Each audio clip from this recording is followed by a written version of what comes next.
hoax, but investors have a variety of data to digest, including a weak report on business activity in the Midwest, with the October jobs report due out tomorrow. The Dow right now slipping under 27K. I'm Lisa Brady. This is Fox News.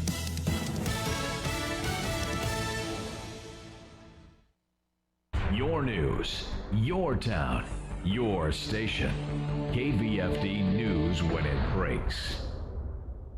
With your KVFD News Update, I'm Rob Jones. The investigation continues by the Fort Dodge Police Department into the shooting Tuesday night that left a woman injured. Officers responded to a report of shots fired on the south side of town. 19-year-old Taylon Sturts was found on the scene with a gunshot wound. Sturts was sitting in a vehicle that was parked on 14th Avenue South when police arrived. Fort Dodge Police Captain Ryan Gruenberg said police believe Sturts was inside the vehicle when the shooting happened. Law enforcement officials still are unsure if the shots came from a vehicle or if the responsible party was on foot. Sturts was taken to the hospital here in Fort Dodge, then flown to a Des Moines hospital in stable condition. Gruenberg said that luckily her injuries were not more severe. The shooting remains under investigation. Anyone with information on the incident is urged to call Webster County Crime Stoppers at 515-573-1444. Tomorrow night, the first round of the Iowa High School football playoffs. The Fort Dodge Dodgers will be in action on 92 Rock and online at yourfortdodge.com for a 6:45 pregame and a 7 p.m. kickoff. The Dodgers will be on the road taking on 5th seed Cedar Rapids Kennedy. The Dodgers come in as the 11 seed, 6-3 on the year, punching their playoff ticket with a win against Marshalltown last week.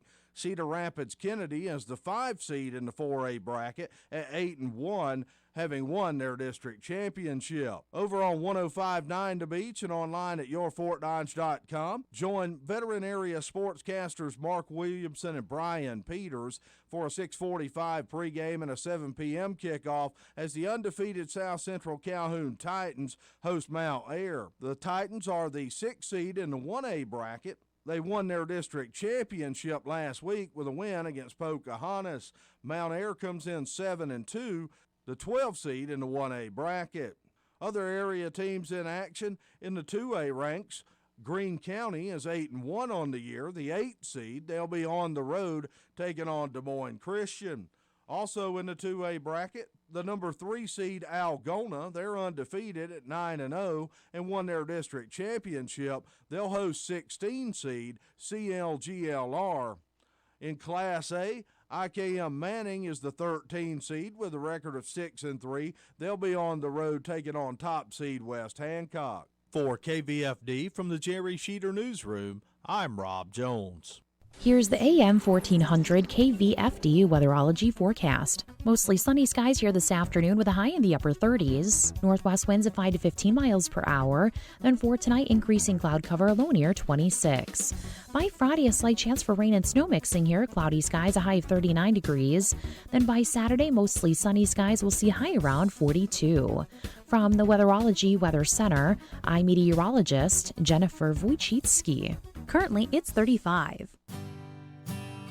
Farming's in your blood. It's in your roots. It's what you've always done, and it's what you'll always do. Give it your best, and yield even better.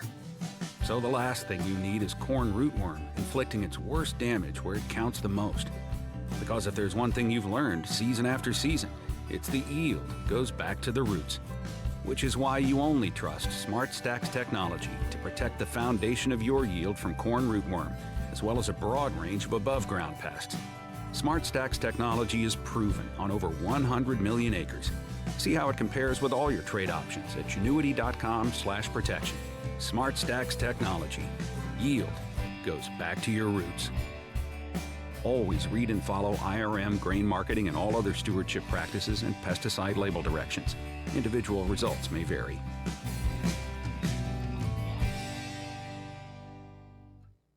Time's running out to win $2,500 a week for life from Publishers Clearinghouse. Enter now at PCH.com and you could win $2,500 a week after week, for life. Don't miss your chance to win, because $2,500 a week for life is guaranteed to be awarded on December 30th. Enter at PCH.com before it's too late. That's PCH.com. Better hurry if you want the next big winner to be you. December 30th, you could win $2,500 a week for life. Enter now at PCH.com. Entries due 12/23. No purchase necessary. Void where prohibited. At Capital One, you can open a new savings account in about 5 minutes and earn 5 times the national average. 5 minutes? That's less time than you spend arguing about how to pronounce GIF. Wait, GIF or GIF? Hard G. Less time than you spend trying to stick to your paleo diet. Resist the carbs. Ooh, brownies. No brownies. That's about 5 minutes to earn 5 times the national average savings rate. This is banking reimagined. Capital One, what's in your wallet? Terms apply. Rate comparison based on FDIC national rate. Capital One NA, member FDIC. Michael Devine, standing for Medicare and Social Security. After a lifetime of work, you deserve it. AM 1400 KVFD. This is AM 1400 KVFD, the voice for Dodge. I'm Michael Devine. We're going to tell the truth, make it better. We're never going to be boring, of course. Joining me in that effort today is the never boring Dennis Plautz, who's the CEO of the Growth Alliance. How you doing there, Dennis? Doing wonderful. And the fabulous Skyla. Now, if you want to go to my Facebook page, you'll see the all-time greatest meow from Skyla. She's in full Halloween regalia today, and you can see her by going to AM 1400 KVFD. Excuse me. Going to 1400 KVFD on YouTube. So this was mandatory dress code for Halloween. Is that? Oh, and Skyla was a big part of it. Yeah, so. That's right. And you came as a hunter. Yeah, and you can't. Who would have ever thought? You can't see me, but still. That's right. You're camouflaged. Yeah. Can't see you. Can't go. Skyla kind of stands we'll out. Just here. Yeah. I have gloves too. Gloves. Okay. All right. Do you have the face paint? I do. Are you going to go full apocalypse now on me? No. Oh, come on, man. Get the headband and the crazy well, look. I can and do the it face all. paint. Trust I know me. you can. Yeah, I'm the only and one not who painted my face. Okay. And not wander around here with it, though. Okay. Is anybody else over at the Growth Alliance? Everyone. Everyone's in Well, costume. Yeah, they have ears on. They just have ears on? Yeah. That's all Jill And- came with? Jill Nelson came with ears? And we have like shirts that have like cheetah print or something on it, but Really? nobody else painted their face, so. Oh, but you Yeah. went the whole way. Yeah, it's Congratulations. Halloween. All right. Outstanding. Skyla won the half day off in the new car. Yeah. Wow. Fancy. I used to, when I was in the Sertoma Club and we used to have Haunted Hollow down at Crawford Park, I would always dress up as Beetlejuice and lead the kids down to the scary hollow there. We all got too old to do that anymore. Anyway, Skyla, Dennis is here in support. He's always here in support. Yeah, that's great. That's great. We always need support. So what are we doing, kiddo? So we have our Holiday on Central coming up Monday, December 9th, which is a week later than last year. And we did kind of adjust the time as well. So it's from 5 to 6:30 at the Fort Dodge Public Library this year. And it's free. Yeah. All kids are welcome, and there's kids' activities. This is where we light the Christmas tree lights downtown, or? Correct. Yeah, we light the gazebo, and then we have various activities going on inside the library. Because the Christmas lights will already be up by that time. Yeah, so we kind of adjusted it. The gazebo will already be lit, but we have Santa arriving on a Fort Dodge fire truck, and the mayor, he just agreed today, he's going to be down there welcoming and kind of announcing Santa's arrival. Okay. Yeah. And let me guess who Santa is again this year. Would that be Terry Cook? Yeah. Ah. Well, now you gave it away to all the kids. No. I don't know if a lot of really young kids listen to this radio show. Their No, moms probably and not. dads do, but Probably not. and the younger kids are probably listening to their iPods or any of the various music services that are out there. But it's a week later this year, and it's changed up. We always have the, what are they called, hay rides? Hay rides, yeah. And that's going to be played by ear. And we'll see. we'll see how cold it is or how warm it is that night. Before. It's not too warm right now, you know. Right. Yeah. Right, but Yeah. it's been at the Trolley Center before, and 9th and Central, and around, and up at the Wakanza, and how many years now, Skyla? Last 2. Yep, last 2. Has been at the library, and the library staff helps out a lot. Rita has been, I guess, very good in helping put it on, and it's just a great place to have it. We had a couple of years where Constantine's used to be the the empty space in the corner there. Yeah.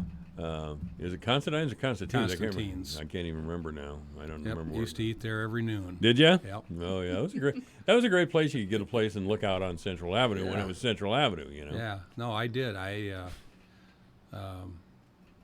ate there a lot because it was a block away from City Hall. Yeah. And it was good food, good burgers. And it really was, man. One of the last of the great downtown restaurants, I'll tell you. Anyway, Skylar, what's your title over at the Growth Alliance? I am the organizational administrator. The organizational administrator. Yeah, so Dennis is the ultimate bureaucrat, isn't he? He comes up with these titles and names that sound great, but nobody knows what the hell they are. I do some of the marketing, and I schedule appointments, answer phone calls, and just help with whatever needs to be done. Well, and two, she's our graphics person. Oh, you are? Mm-hmm. So that's a big if you job. look at this, like the Holiday on Central, she designed the whole thing. Any of our branding work that goes out or print media stuff that goes out, probably Skyla designed 90% or more of it. Yes. Yep. So you can build websites, Skyla? I wouldn't go that far, no. No, okay. Kate does the back end of the website. Who does? Kay? Kate, yeah. She's a website builder? Well, she didn't build it, but she works on the back end of it, so she knows a little bit more about it than I do. Okay. We have Golden Shovel. Excuse me? Golden Shovel. Is that the website builder? It's a firm, that we employ, and they keep it up and maintain it. Where are they out of? Minnesota. Kate. Minnesota? And I don't recall which community, but they're a Minnesota company. And they do a lot of economic development website work. I mean, they specialize in it. So, which was one of the main reasons we selected them. That's an unusual name for a business, but you got to stick out somewhere. That's kind of a marketing thing in itself. Golden Shovel. But are you excavators or what? And then they pull the marketing website builder out of the hat. Yeah. But anyway, Skyla really does a nice job with that. No doubt in my mind. So December 9th, we're going to be downtown. The library, 5 to 6:30, yeah. And some of the activities that we actually have going on, there's story time reading. You can write a letter to Santa. You're also going to get you can take a picture with Santa, so we encourage you to bring your camera or phone. There's cookie decorating, some craft making, and then we'll also have some hot chocolate and cider. Okay. Going on, yeah. That sounds great. Yeah. Can you believe I was asked to be Santa a couple of times? You were? I was. I know it's a huge surprise, but it doesn't surprise me. No, back off. No, it doesn't. There was a break in the action, and I still smoked then. Yeah. So I was off to the side smoking, and some kids ran around the corner, and there was Santa. Santa was burning one, and I put my glasses back on, so I looked like bad Santa. Mysteriously, that was the last time anybody asked me to be the Santa. I was trying to be cool, but it just didn't work out again. Anyway, so I get to take part in story time. Yeah. Great. Yeah. Okay. And writing a letter to Santa, is that inside the library then? Correct, yeah. Yep. Right. So they'll get to write a letter, and they'll put it in a box. And in fact, you guys are one of the sponsors, Alpha Media. Terrific. Well, you have been in the past, always. Alpha Media, Messenger, Great Western, Old Boston, Lions Club, Hy-Vee, Candies and More, Fire Department, Candies Library, and More. The City, Growth Alliance, St. Edmunds. So Target's a new one this year. Target got in there. Good for them. Yeah. Good for them. And then one that I am less familiar with is what they call Brighton the Holidays. And I don't know, you might.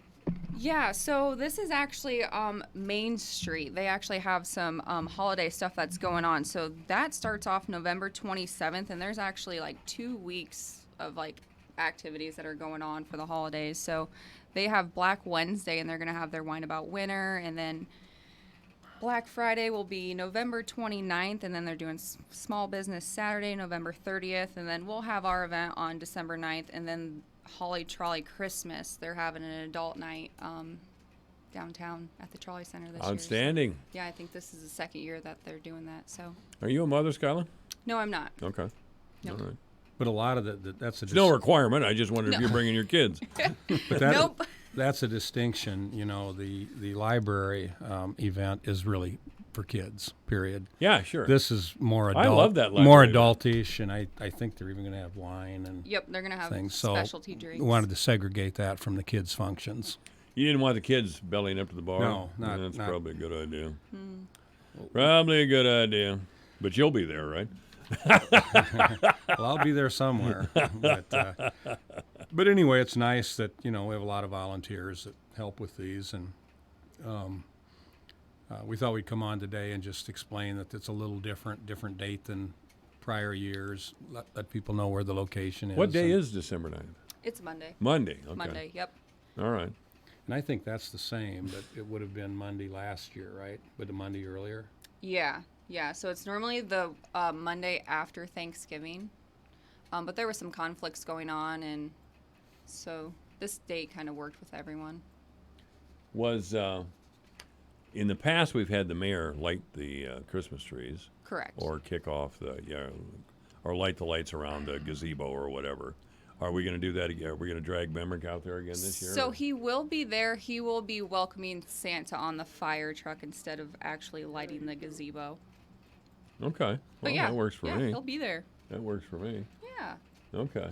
Especially now that he might be a little less mobile. Yeah. We've had a report that the mayor broke his ankle. Unconfirmed. But Unconfirmed. But I did get a text from the mayor saying that he wouldn't be in this afternoon because he may have broken his ankle. Well, it's surprising how far that has spread already. Well, we're a small town, man. I heard Come it on. at lunch, and it's hard to hide in Fort Dodge, Yeah. Everybody knows somebody who knows somebody else who knows somebody else who knows somebody else. There's plenty of people in Fort Dodge I don't know, but I bet I have mutual friends with most of the town. Certainly. It's surprising. I'll go to, I went to the football game Saturday and met. How'd you like that, Dennis? Well, now I'm sorry I brought it up. It was, I don't know, it was almost surreal. It was so disappointing. It was. We were expected to win, of course. And I think that the 3 games they had lost, they had a better game, but they lost. Now, that doesn't make sense. But, when you look at the statistics, but they just did some crazy things to shoot themselves in the foot. And it just, like Campbell says, they didn't do well around the edges. Boy, they really didn't. And the last few minutes was just a nightmare. Well, they were pushing and struggling. Yes, they were. But the first interception was the killer. It was. Because the worst off I thought would happen we'd go into overtime. Yeah. So that's what I thought as well. But, you could feel the air go out of them after that first one. And then they were just desperate throwing the ball and got intercepted 2 more times. It was not in this week. Well, I think they have a bye this week. Yeah. But they have Oklahoma State the following week. Oklahoma. And Oklahoma has a bye this week, too. Oh, great. So they're both off. And they need one, too, because they got beat by Kansas. Kansas, yes, they did. Yeah, Kansas, I think. So yeah. Texas. That was a big upset. I watched Texas the end of that got game. beat. I mean, shoot. Yeah. We could be, you win that Baylor game, and they're on top of the league. The one they lost with a field goal. Yeah. At the buzzer. Oh, gosh, that was rough. So. Do you have you're over there kind of giving us the cat smile there, Skyla. Do you have do you follow football or not? I do kind of. Are you just saying that because Dennis and I are football fans? You don't have to do that. No, I am a fan of the Hawkeyes, but my boyfriend said that you can't really be a fan if you don't really know all the details, basically. I think that's wrong. You can get caught up in the enjoyment and excitement of the game. Well, and I like watching it. And then he's like, well, you don't even know who caught that ball. And I'm like, it doesn't matter. I really. don't half the time. I just know somebody caught it downfield for the Cyclones. Yeah. Yay, raw if we're team. Scoring points, that's all that matters, right? Skyla, here's the deal. Right. He ought to watch what he's doing, because if you're watching the game with him and aren't an avid student of the game, he ought to appreciate that. That's Thank right. you. That's right. Under those rules, I wouldn't be able to watch a game with him. Yeah. Well, so he's a Michigan fan, so. Oh, well, that's... he thinks he's up here, and that has a, let's see, Bo Schembechler. I think I remember that name. Don't you remember that name somewhere in the past there? I do. Yeah, but that's been a long time ago, and the football world doesn't turn on Nebraska and Oklahoma football games every year, and nor does it turn on Notre Dame and Michigan games anymore. It's usually down south, Clemson, Alabama. That disappoints me so much. You got a text, Denny?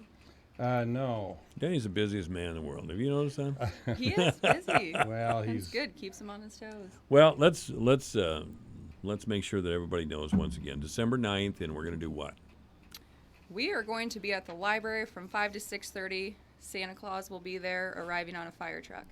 And we should bring the kids because the library has story time for the kids and letters to Santa. Pictures with Santa, and you can decorate a cookie and drink some hot chocolate and cider. That's terrific. Just a nice event. It is a kids, nice event. Take them out for an hour, No registration and no cost, it's right? It's free, and I believe last year we had anywhere from 630 people to 650. Oh, I believe that.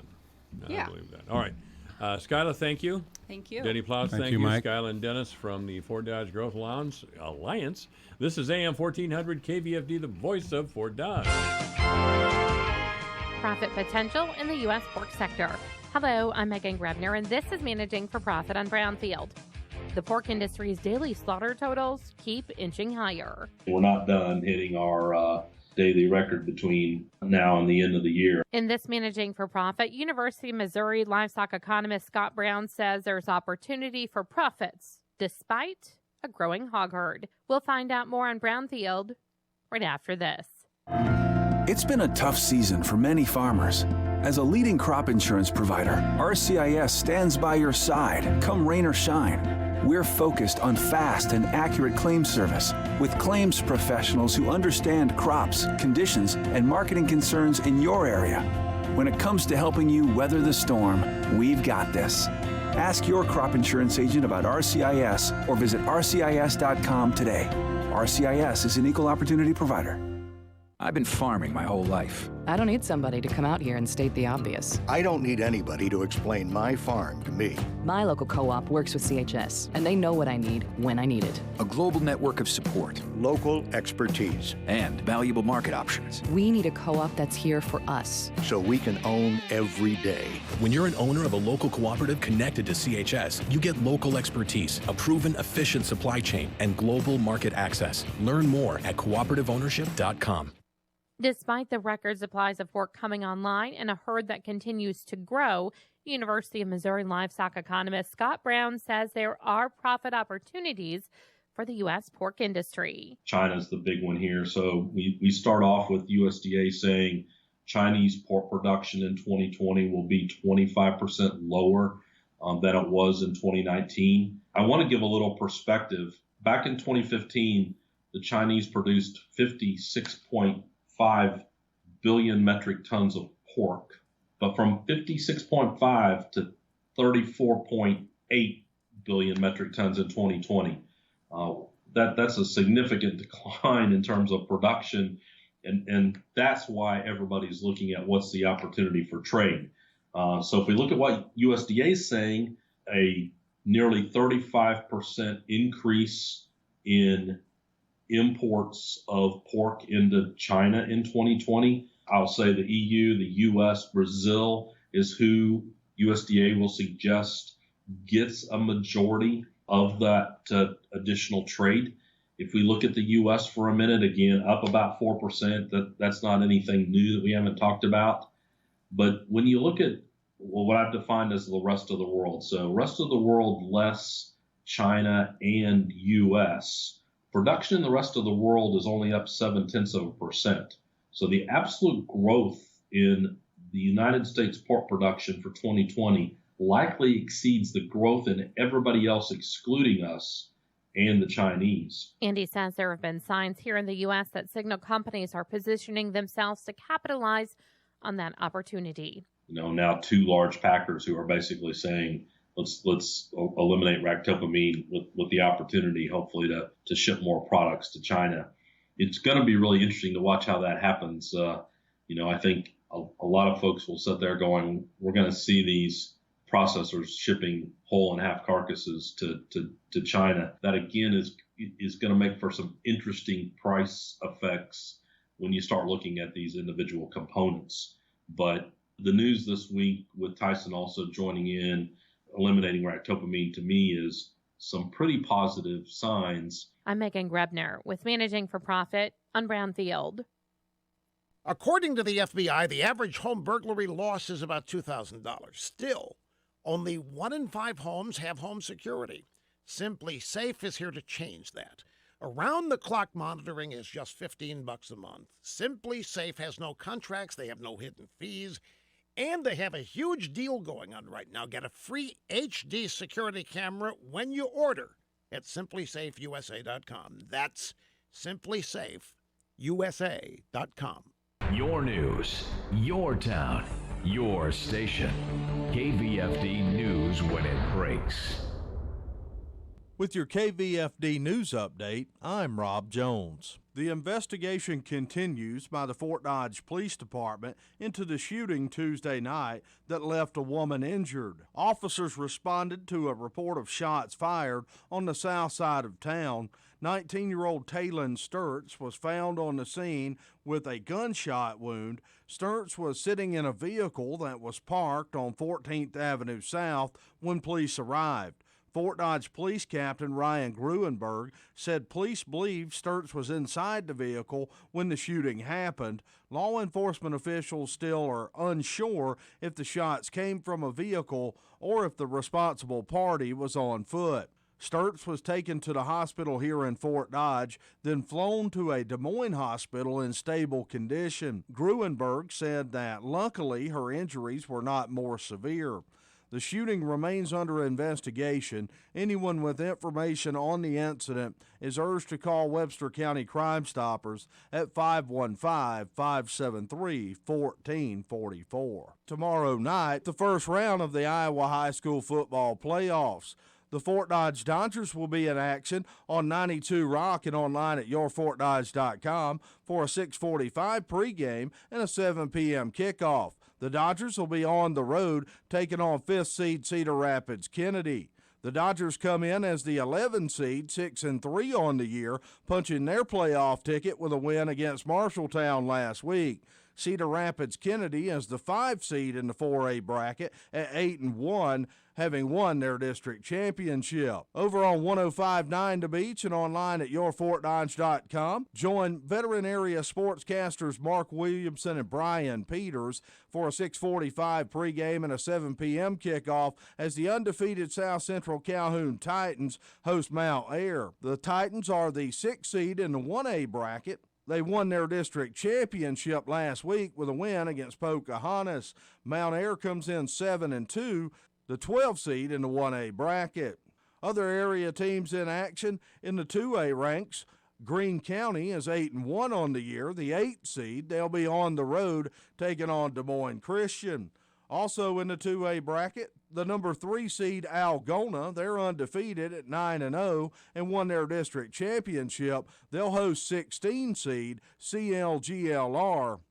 In Class A, IKM Manning is the 13 seed with a record of 6-3. They'll be on the road taking on top seed West Hancock. For KVFD from the Jerry Sheeter Newsroom, I'm Rob Jones. Here's the AM 1400 KVFD weatherology forecast. Sunny skies and calm this afternoon with daytime highs approaching 39. Westerly winds 8 to 15 miles per hour. Lows dip down to about 26. Tonight, mainly clear skies. Daytime highs approaching 39. Tomorrow, mixed precipitation possible at times. A dusting of snow tomorrow. From the Weatherology Weather Center, I'm meteorologist Jennifer Wojcicki. Currently, it's 37. Here's a look at how the markets closed today. December corn down 3/4 cent at $3.90. March down 3/4 at $3.98 3/4. May down a half a penny at $4.04 3/4. July down a half a cent at $4.10. November soybeans up 3/4 cent at $9.16 3/4. January up 1 3/4 at $9.32 1/4. March up 1 3/4 at $9.45 1/4. May up 2 cents at $9.57. December December wheat down a half a penny at 508 3/4.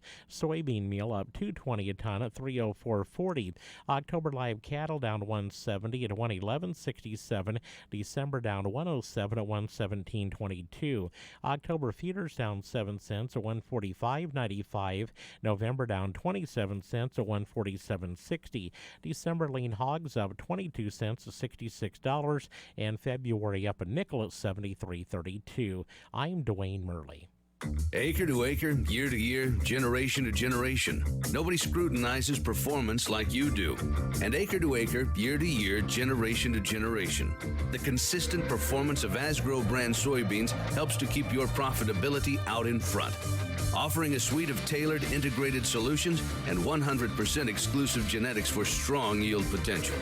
Plus the Roundup Ready Extend crop system, the #1 soybean system planted by farmers, featuring XtendiMax herbicide with Vapor Grip technology to control more weeds than any other soybean system, so you can spray your fields with confidence.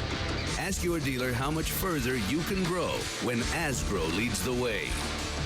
XtendiMax herbicide with Vapor Grip technology is a restricted use pesticide.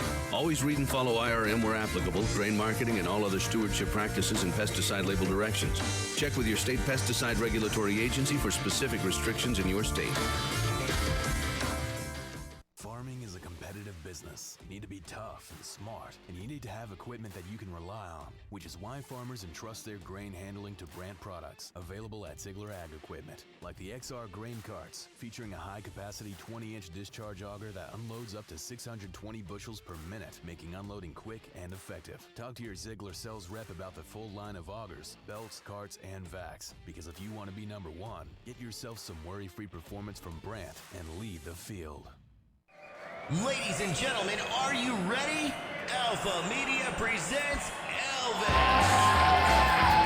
That's right, Elvis is back. Alpha Media is proud to present the Elvis Rock and Remember Tribute Christmas Show with Joseph Hall. This special night of Christmas magic with Elvis will be Friday night, December 6th in the Cardiff Center at Fort Frenzy. Doors open at 5:30 and the Elvis Rock and Remember Tribute Christmas Show starts at 7. Tickets are $20 in advance or $25 at the door. Get your tickets now at Hy-Vee Fort Dodge, the Iowa Outdoor Store, Fort Frenzy, or get them at our Alpha Media Studios. Bring the whole family to see this tribute to the King of Rock and Roll and enjoy this amazing Christmas show. The Elvis Rock and Remember Tribute Christmas Show is brought to you in part by United Bank of Iowa in Fort Dodge, Pocahontas, Rolfe, and Rockwell City, Advanced Heating and Cooling of Fort Dodge, North Central Iowa Supply and Hardware Hank of Humboldt, and Riley Armstrong Plumbing and Heating. The Elvis Rock and Remember Tribute Christmas Show is an Alpha Media event.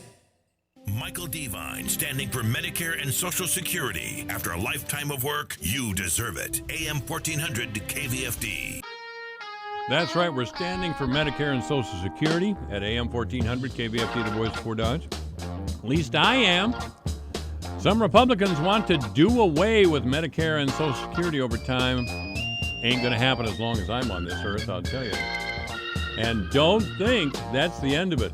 If they can get rid of those two major programs, they'll never stop. In fact, they never have stopped. They never have stopped trying to kill the New Deal or even the Great Society. But I digress. I mentioned two social programs there, the New Deal and the Great Society, that only a man of advanced years would recognize, such as my guest, David Osterberg. How are you, David? What a great introduction. It is, as a matter of fact. Well, you would remember. Some people, you say those things, huh? You know, younger people aren't taught about those things anymore. I don't know why. I don't know why. They ought to. No kidding. I mean, as you said, it's stuff that we deserve. It is stuff that we deserve. David Osterberg is a co-founder of the Iowa Policy Project, a organization in Iowa City that's devoted to research-backed information that they hope will affect public policy and that the public can learn from. So you may go to iowapolicyproject.org or even better, iowafiscal.org. I don't get a lot of time for spare reading, but when I do, I go to iowafiscal.org, frankly. It's to my mind, it's a better site. Not that the iowapolicyproject.org is not a great site in itself, but Iowa Fiscal really gets into it, I think. Well, we run them both. So yeah, I know you do. I don't know why one is better than the other, but It's just a preference. It's Ford and Chevys. I don't know, chocolate ice cream, vanilla ice cream. It's whatever you prefer. Yeah, I really can't tell you right now why I prefer fiscal.org over IowaPolicyProject.org, but if you give me a couple of minutes, I'll think of a reason. Okay, good. And I just sent you something, Mike, and I'm not sure I'm always getting your email right, but the tax credit, there is a committee that talks about taxes, and of course you were talking about programs, Social Security, some New Deal programs. In order to have programs, you have to have taxes to pay for, right? So we have in the state a lot of tax credits, which then reduce the amount of taxes going in for stuff that we can have. Oh, yeah. Well, if you listen to some of my fellow Fort Dodgers who might make $15, $20 an hour, they believe that taxes are a terrible thing and they should be banned because taxes are slavery and theft and all this libertarian stuff. You cannot have a functioning society that way. You simply cannot. And by the way, most people in that income bracket don't pay enough in taxes to pay for their city services or state services that they receive. When you start talking about education to children, police, fire protection, even plowing the streets in the winter, which we're going to get to here pretty quick. Really, the property taxes and the sales tax you pay, if you're in that income group, it doesn't even cover what you receive. And that's a painful fact, but it is. It pretty much is. Yeah. So the tax credits, I don't suppose I'm getting any tax credits this year, am I? I don't think you're. I'm looking at the list. I don't see you on it. You don't see me on there. All right. There's a long list of tax credits, and some of them we might like, might not. There's a tax credit that goes for historical buildings, trying to make you fix them up rather than knock them down, and that's pretty big, it turns out. And historic preservation tax credit, up around $45 million every year. And I know Mount Vernon has got some of that because we have a beautiful downtown. Just a gorgeous little, it's not very big, but it's a nice little downtown. It is. Great All the Beef buildings Festival. are brick. Oh, yeah, it is. Great Beef Festival, I think is that. No, that's Solon. That's Solon. Oh, I'm sorry. Yeah. We were, for a while, we were kolaches. You were what? Kolaches. Oh, kolaches, yeah. Yeah. That's a bohemian treat. A lot of Czechs around here, but we decided that was too much favoritism to Czechs, so we just changed it to Heritage Days. Well, that's a great idea. You could have Irish days. That would be warm beer and cold cabbage, but right. Right. Lisbon has sauerkraut, so that's close. Well, that's all right, man. That's all right. A little sauerkraut. Yeah, well, anyway, there was a tax credit review committee, Mike, and they get together, and they're supposed to look carefully at these tax credits. They got together yesterday. And Joe Balcom, you talk about Joe Balcom, friend of mine, I think friend of yours, a state senator from I always liked City. Joe. Always liked Joe. Yeah. He's just a damn liberal. Yeah, he is, and he called it the tax credit meeting for dummies. I should have been there. He said, look, we're supposed to work on this. We're not supposed to just say we already know what they are. Let's get after them and find out if they work. And they said, no, we don't want to act too fast. So I don't think anything's going to happen, even though some of these tax credits are just a total giveaway to the worst. No, to good companies I really like. John Deere, Rockwell Collins, and Cedar Rapids, but we write them checks for Rockwell Collins, it's $10 million every year. By the way, there was just a shot over the bow of Rockwell Collins recently. That's a mainstay employer in southeastern Iowa and in Cedar Rapids where my son lives.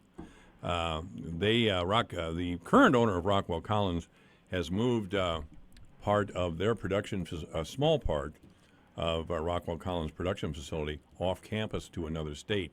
Now, if they start doing that, it won't be long before they take Rockwell Collins in Iowa away completely, and that'll be devastating for Cedar Rapids and really southeast Iowa.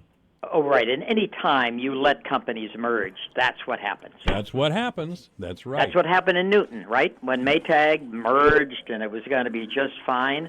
No, they closed her down. Oh, yeah. I knew that was over. You know, in Newton was a company town, Maytag. Yeah, yeah. And Whirlpool or whoever it was that finally wound up with them, they moved all they sent the business overseas. I mean, not the business, but they sent the work overseas. The production. Mm-hmm. No, and that continually happens. I don't know why, really. I don't know why we allow mergers. I mean, we have 3 airline companies, and we used to have, 7 or 9 or something. And funny, the rates have just gone up. We used to have 50 major media companies in the United States. That was probably in the mid-'90s. Now we got about 5. Yeah. Comcast and, a couple of the other big ones. I don't even talk to me about NBC, ABC, or CBS. They're all merged into, they all merged long ago into bigger companies. GE is in there. And, yeah. Well, we have these mergers because Republicans believe that the really smart people should run everything.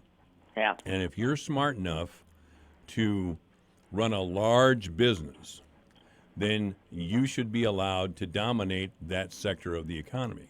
That's what Ronald Reagan absolutely believed that. Look what happened with Walmart. Ken Stone of ISU, or an ISU researcher at the time, in the late 80s wrote about Walmart destroying down Main Street in little towns all over the country, especially Iowa. That's exactly what they did. He was a great researcher. He was, yeah. Is Mr. Stone still alive? I don't know that. I don't know. But I mean, this was back when I was a state representative, and boy, the business community was all voting for him because I was trying to stop a Walmart. Yeah. Oh yeah. Yeah. It was one of my great supporters ran a pharmacy. That went out of business. They went out of business. The most wealth ever gathered in the most hands was the 15 years after World War II, between 1945 and 1960. The veterans came home, got a little GI Bill education, and started their own business and raised families and affluence in our country. Then the world of the merger started to appear back in those days, back in the 60s even. And the farms got bigger and the companies got bigger. And now customer service is a joke. Try to get a hold of MediaCom and say, can I have somebody out here today? That's a good one, isn't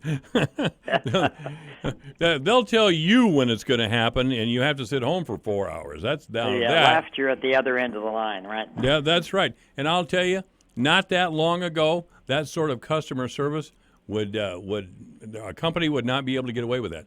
But since they're so big and MediaCom has a franchise, hey, they can do whatever the hell they want. Well, we're agreeing quite a bit today. I don't know why, but I think that you see, you get me on the subject of the exploitation of most of our society by out-of-state corporations, and you have just rung my bell. Now I know you're a climate change guy, and I respect that. But to my mind, again, and I've probably told you this before, any focus that takes away from income inequality is a waste of time. Right. No, and what you were saying before, that the greatest generation, they come back from World War II, and that period, 1946, there was a little recession right about there. Yeah. But then things went up through Eisenhower, through Kennedy, Johnson, and things were really, even through Nixon, the first part of Nixon. And then it all ends, 1980, and it all comes apart. And instead of kind of everybody getting rich, only the rich did. Oh, that's right. Well, Ronald Reagan became president, and the first thing he did was start breaking unions, the PATCO strike, the Professional Air Traffic Controllers. And he gave a wink and a nod to companies all over the country to break your unions. Get rid of these unions, they're in your way. So in 1983, Hormel, and we were a Hormel town for a long time. Hormel left. Iowa Beef, that had built a brand new plant here in 1978, abandoned it in 1985 and moved to Storm Lake, where they employ foreign-born workers. Yeah. For way less money, when you look at the standards of what $10 an hour would buy in 1978, as opposed to what it'll buy now, yeah, it's not surprisingly we have income equality. Right. No, and that I did some work on the meatpacking industry, and it was the Wilson strike the Wilson bankruptcy of 1980. That's when it kind of comes apart.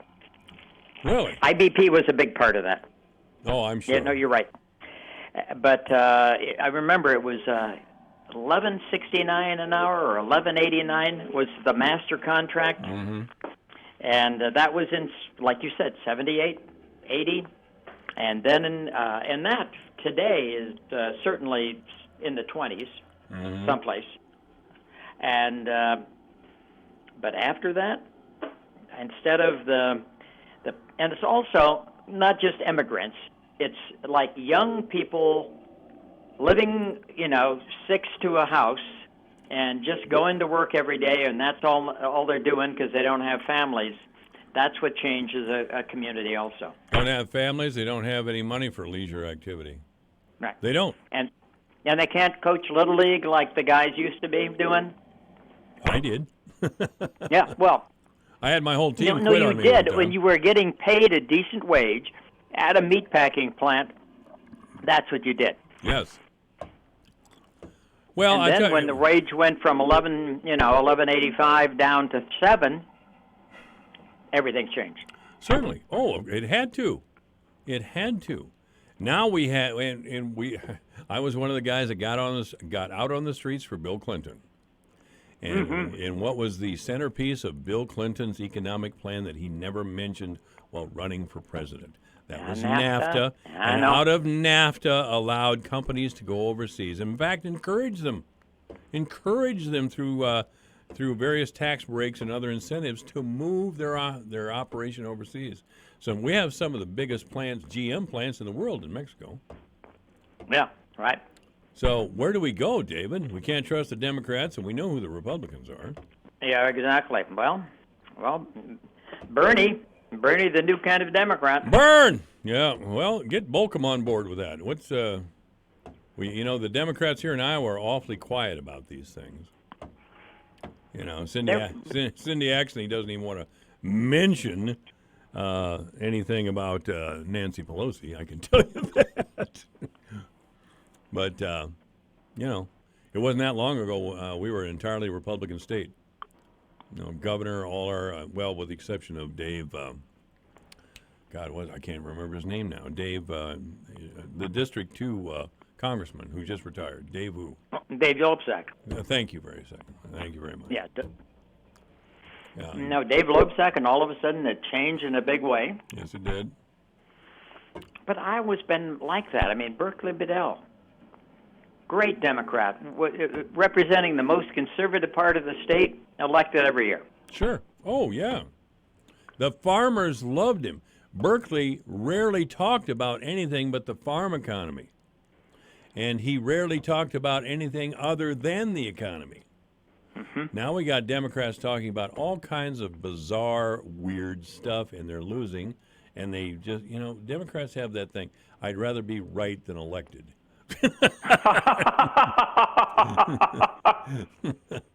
Bill Clinton was that way. Well, I'll just lie. I'll just lie while I'm running, and then I'll really do what I want after I'm elected. Now, that's not unusual for any presidential aspirant, but, oh, God. It's hard to get anybody to talk about income inequality. They don't want to hear it. Well, that's all we do at IPP. That's why you have us on, probably, because we do talk about inequality. And when we talk, in fact, when we talk about the environment, we talk about inequality and the environment. Yes. Oh, no, I have you guys on because I like you. Right. Okay, good. If I want to get Mike Owens going, I'll start talking about cuts to state education funding. That'll really get him going. He was on the school board over in the West. God, where's my mind today? Where's your? It was West Branch. West Branch. Thank you very much. Yeah, he was. I think he was. I don't think he's on anymore, but he was on over. No, I think he's off. Yeah, we can only take too much of that school board action. I'm glad that we have people that serve on the school board because they put in a lot of time and a lot of expertise, and they don't get paid a nickel. And they take don't. And they take all kinds of guff. You know, in the city council, the same thing. You get paid, maybe get paid $50 a meeting or something, but wow, you don't want to be too close to the people because the people, they get mad at you. Yes, they do. Yes, they do. And a lot of times, and I've really followed the council and supervisors closely in the last 11 or 12 years, a lot of times there's people that don't know what the hell they're talking about. Somebody got them fired up. They mistake their feelings and emotions for fact, and the next thing you know, they're downtown screaming at somebody. You know, there were even little groups who showed up at city council meetings for a long time with the express attitude of causing a stir. You know, I question.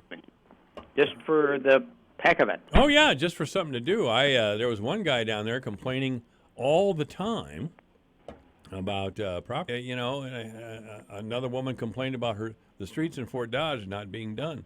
Well, her street was done two years earlier. So I started to question them a little bit, and they calmed down. Let's put it that way. God. I don't know. It's a crazy world. Well, but there's still an awful lot of good people in it, like the ones we're talking about, who even with all of that, they'll serve on the city council, get abused and yelled at from somebody who's not really sure of the facts. Well, there are a lot of times they don't know what they're talking about, frankly. And it happened, you know, I'm on this radio station 15, 20 hours a week, and I get caught every now and then not knowing what I'm talking about. Not so often. Well, no, because I got burned a few times, so I'm pretty careful anymore. I do my research before I jump on this sucker and start talking. Well, you know, and that's one of the things about the Iowa Policy Project. Ever since Dave Yepsen, remember him? Sure. Talked about us being the left-leaning policy project. The Register still refers to you that way. I think they do, too. And so that's one of the reasons we have to be good on our data, because we know there are people who are going to call us. Yeah. They're going to call us out if we're not exactly right. Well, I'm always surprised the Register takes that attitude because the Register is left-leaning. Well, I know. And they put that tag on you left-leaning, and it's like it's over for you. I mean, everything is all of a sudden you're liberals. And we're liberals. You're not researchers, you're liberals, and we don't have to pay attention to you because, you know, you're liberals and stuff. So. Well, with the paper we're doing right now on hemp. Hemp, all right. They might pay attention to this because we're looking at hemp as a crop that might be one of those that really helps water quality. And to get us into that, where there may be a lot of instability in the first years of getting a new crop set up, trying to give an argument for why it might be that you want to give farmers an incentive, as long as they're planting that field, that 40-acre field, where you can really get some water quality benefits out of it, it's as good as cover crops, and you pay for cover crops. That's going to be the argument. Yeah. Oh, yeah. Oh, yeah. Farmers will like us for about a minute. Well, see, there's no such thing as a small farmer anymore. They're all multimillionaires now. Well, there are a few out there. There's a few out there still struggling to get by. I know that. But, you know, we have so many hog confinement buildings up here that and the price of pork has been good. But since the trade war, I mean, and especially the soybean guys are screaming bloody murder about trade war. And I can't say I blame them. I don't blame them a bit, and they were just deceived, and they were. Well, it's like the same thing. These poor Kurdish fighters, and we abandoned them. Farmers, you abandon them. Yeah, we're gonna get wide ranging here pretty soon. Yeah, I know. Yeah, maybe okay. I think it's time to stop. All right. So, what can we say in closing about tax credits, which we hardly discussed? I just got. Well, we hardly discussed it. That there are tax credits. Somebody ought to be looking at it, but the committee that met yesterday, I didn't look at all. Oh, really? Now they just met and said, yeah, we got tax credits. What about them? That's called slowing things down, hoping to kill it. Yeah. The last thing anybody wants, really, is an investigation of tax credits. Because it'll, especially the Des Moines Register. Des Moines Register should be carrying a bigger load here. I mean, if they really did a long-term piece on tax credits and who got them, yeah, it'd be it would greatly inform the public instead of having them running around screaming about their tax money going for this or going for that. Which really, again, they get more in services than they pay in taxes. David Osterberg has been our guest. Thank you, David. You betcha, Mike. Bye-bye. Bye-bye. This is KVFD Fort Dodge, Iowa, 3 o'clock. From tuning an engine to replacing a fuse, you can learn it all under the hood. Heard every Saturday afternoon from 2 till 4 on the voice of Fort Dodge, AM 1400 KVFD, Fort Dodge. It's not a vote on impeachment. I'm Lisa Brady, Fox News. Instead, the House passes a resolution, mainly along party lines, that continues an impeachment process. We take no joy in having to move down this road and proceed with the impeachment inquiry, but neither do we shrink from it. House Intelligence Committee Chairman Adam Schiff defending a process led by his committee that Democrats say is fair and Republicans say is not. And the impeachment committee should be the Judiciary Committee. If you want to do this right, then, Madam Speaker, do it right. Do not lie to the American people and say these procedures put up are the same as Nixon and Clinton. Georgia Republican Congressman Doug Collins challenging Schiff to testify when open hearings begin. President Trump's reaction coming swiftly by tweet, calling it the greatest witch hunt in American history. But he is meeting with some House Republicans this afternoon, and the White House is holding a conference call with staff members on Capitol Hill. The White House has still not hired any communications professionals to spearhead its response to the impeachment inquiry, nor have they brought on any new lawyers to help lead the legal strategy. White House Press Secretary Stephanie Grisham appeared earlier on Fox News. Corey, I don't think I want to get into strategy of what the legal strategy will be going forward until we learn kind of what the ground rules are. The Dems have been really good at continuously moving the goalposts on that. Trump 2020 campaign manager Brad Parscale saying in a statement there was no quid pro quo and no basis at all for overturning the legitimate results of the 2016 election. At the White House, John Decker, Fox News. In session, so some of those earlier losses were paired. America is listening to Fox News. I'm Nick Soboleski, a Select Quote agent with a true story that could save you hundreds of dollars a year. A woman named Linda just called. Her husband, Ray, has a $300,000 group life insurance policy, but is changing jobs and can't take it with him. Well, I shopped the many highly rated term life insurance companies we represent and found Ray, who is 41 and takes medication to control his cholesterol, a 10-year, $500,000 policy for under $27 a month. That's almost twice the coverage for less than half of what he had paid. If SelectQuote hasn't shopped for your life insurance, you're probably paying too much. For your free quote, call 800-597-0315. That's 800-597-0315. 800-597-0315. Or go to SelectQuote.com. Since 1985, we shop, you save. Get full details on the example policy at SelectQuote.com/commercials. Or price could vary depending on your health, issuing company, and other factors. Not available in all states. Teachers will head back to work tomorrow in Chicago after resolving a lingering issue over making up the school days missed. After 11 days of picketing, the Chicago Teachers Union and the city have reached a 5-year contract deal, meaning over 300,000 school kids are expected back in class Friday. I think about all those young people whose lives have been dramatically affected, and I want to make sure that we do everything that we can to mitigate and repair the damage that's been done. Mayor Lori Lightfoot meeting teachers halfway at a last-minute demand to be paid for striking. We feel like we achieved a lot of things. There's some things we didn't achieve, but it's not a day for photo ops. Union President Jesse Sharkey, the deal also settled one day before teachers would have lost their health insurance. In Chicago, Jeff Manasso, Fox News. Actor Cuba Gooding Jr. pleading not guilty in his second arraignment on sex abuse charges. New allegations that delayed a previously scheduled trial. The case now includes 3 women accusing Gooding of sexual misconduct, and prosecutors say they've heard from more, claiming the actor has had a habit of groping women over the years. Gooding denies any wrongdoing and remains free on his own recognizance. He's not due back in court until after the holidays in late January. Man's best friend lends a helping hand, or paw, during a serious situation in New Jersey. When police in Fairlawn arrived at the scene of a car crash involving a pedestrian crossing the street this week, the person who was hit had no identification. But authorities say the 64-year-old victim did have a dog with him. Like something out of Lassie, the man's American bulldog named Mr. Wrinkles was able to lead police to his owner's home, which was 5 blocks away, so they could notify his family. The pedestrian who was hit is hospitalized with head and leg injuries, and so is the driver of the car, who injured his arm and chest. Ken Duffy, Fox News. Recapping Wall Street, the Dow dropped 140. Lisa Brady. This is Fox News.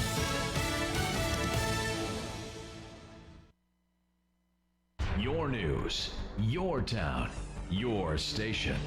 KVFD News when it breaks. With your KVFD News Update, I'm Rob Jones. The investigation continues by the Fort Dodge Police Department into the shooting Tuesday night that left a woman injured. Officers responded to a report of shots fired on the south side of town. 19-year-old Taylon Sturts was found on the scene with a gunshot wound. Sturts was sitting in a vehicle that was parked on 14th Avenue South when police arrived. Fort Dodge Police Captain Ryan Gruenberg said police believe Sturts was inside the vehicle when the shooting happened. Law enforcement officials still are unsure if the shots came from a vehicle or if the responsible party was on foot. Sturts was taken to the hospital here in Fort Dodge, then flown to a Des Moines hospital in stable condition. Gruenberg said that luckily her injuries were not more severe. The shooting remains under investigation. Anyone with information on the incident is urged to call Webster County Crime Stoppers at 515-573-1444. Tomorrow night, the first round of the Iowa High School football playoffs. The Fort Dodge Dodgers will be in action on 92 Rock and online at yourfortdodge.com for a 6:45 pregame and a 7 p.m. kickoff. The Dodgers will be on the road taking on 5th seed Cedar Rapids Kennedy. The Dodgers come in as the 11 seed, 6-3 on the year, punching their playoff ticket with a win against Marshalltown last week. Cedar Rapids Kennedy as the 5 seed in the 4A bracket at 8-1, having won their district championship. Over on 105.9 The Beach and online at yourfortdodge.com. Join veteran area sportscasters Mark Williamson and Brian Peters for a 6:45 pregame and a 7 p.m. kickoff as the undefeated South Central Calhoun Titans host Mount Ayr. The Titans are the 6th seed in the 1A bracket. They won their district championship last week with a win against Pocahontas. Mount Ayr comes in 7-2, the 12th seed in the 1A bracket. Other area teams in action in the 2A ranks. Greene County is 8-1 on the year, the 8th seed. They'll be on the road taking on Des Moines Christian. Also in the 2A bracket, the number 3 seed Algona, they're undefeated at 9-0 and won their district championship. They'll host 16 seed CLGLR. In Class A, IKM Manning is the 13 seed with a record of 6-3. They'll be on the road taking on top seed West Hancock. For KVFD from the Jerry Sheeter Newsroom, I'm Rob Jones. Here's the AM 1400 KVFD weatherology forecast. Sunny skies and calm this afternoon with daytime highs approaching 39. Westerly winds 8 to 15 miles per hour. Lows dip down to about 26. Tonight, mainly clear skies. Daytime highs approaching 39. Tomorrow, mixed precipitation possible at times. A dusting of snow tomorrow. From the Weatherology Weather Center, I'm meteorologist Jennifer Wojcicki. Currently, it's 37. Thrifty White Community Health Corner. Your local Thrifty White Pharmacy is here to help make sense out of choosing a Medicare Part D plan during open enrollment. Plans change every year, so it's important to review your Medicare Part D options for next year, 2020. Stop by your local Thrifty White Pharmacy anytime between now and December 7th for your free consultation. Yeah, it's free. Remember to bring your current Medicare card. Have you ever wondered how the brain works? What makes us tick? Join me, Greg Woods, every Wednesday morning for all the latest news on the brain, on aging, and the science behind it all. It's The Mind Boggles, every Wednesday morning at 8:30 on AM 1400 KVFD.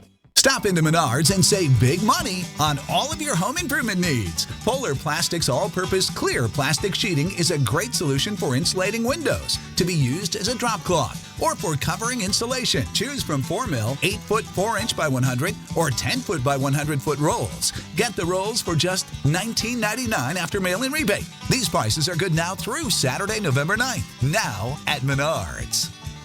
Save big money at Menards.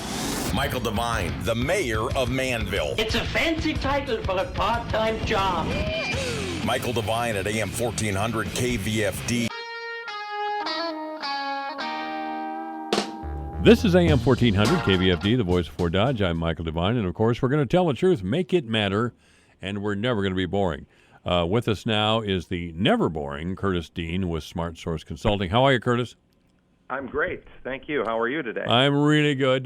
Curtis Dean is a company of one, again, Smart Source Consulting, and he was the consultant for our proposed city broadband. Now, we're going to vote on that next Tuesday. I don't think I've made my feelings on city-owned broadband any secret. I have already voted for it, and I think we badly need competition in our town. But you have you appeared at a city council meeting last Monday, Curtis. And you gave a brief summary of your final report on city broadband. Could you give us some highlights, and don't feel like you're under a time constraint, because we want as much information out as we can, and we want people to be able to understand. As you'd like, Mike, and also this report's available online, so we can talk a little bit about how people, they want to call in and read that entire report for themselves and make their own conclusions. They can do that. That would be terrific. And of course, I had Chip Baltimore on yesterday. Chip's a good guy, but he's gone over to the dark side. And your name came up, not surprisingly. I can't imagine. I just can't imagine. That's okay.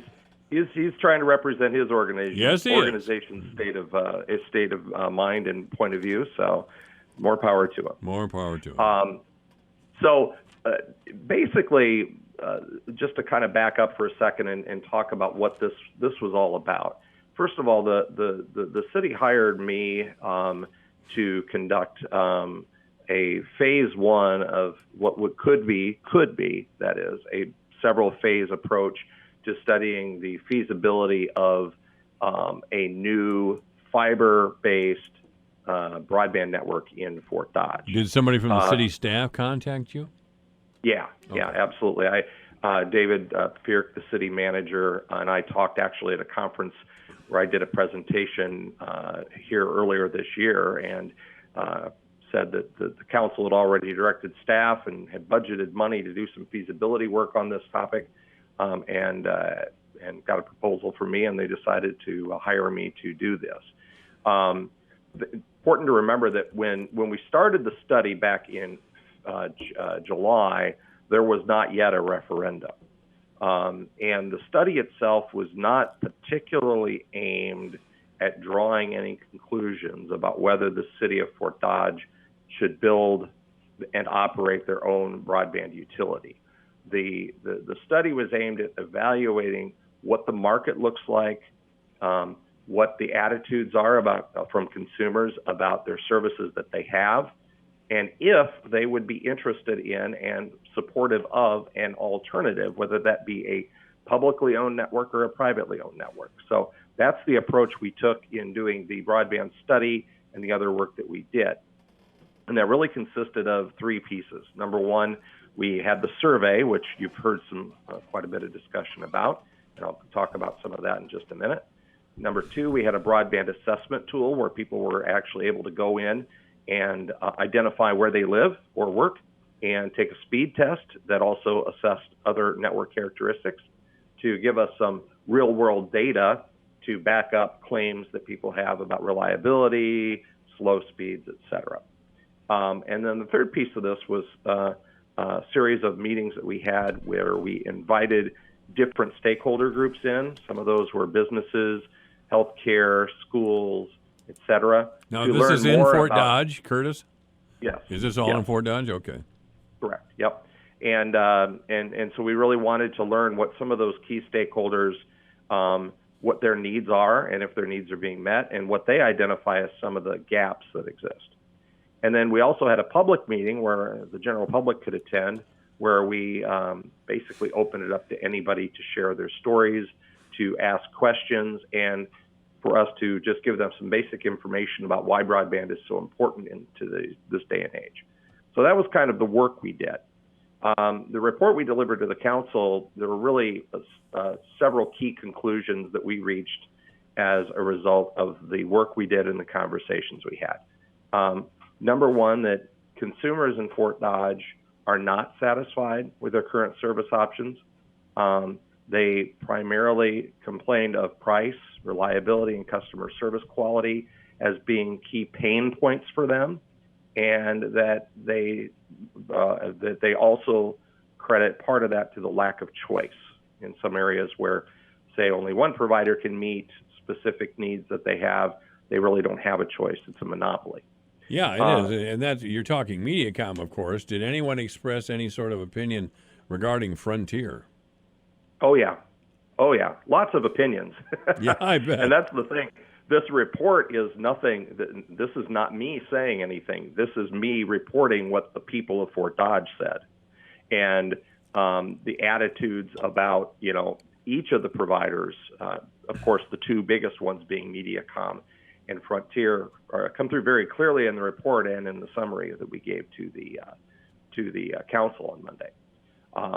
So we learned that. We learned about attitudes from consumers, dissatisfaction. We learned that community leaders and those groups we talked about are concerned about the lack of access to excellent broadband being a real detriment and a real factor that's holding the community back from progress.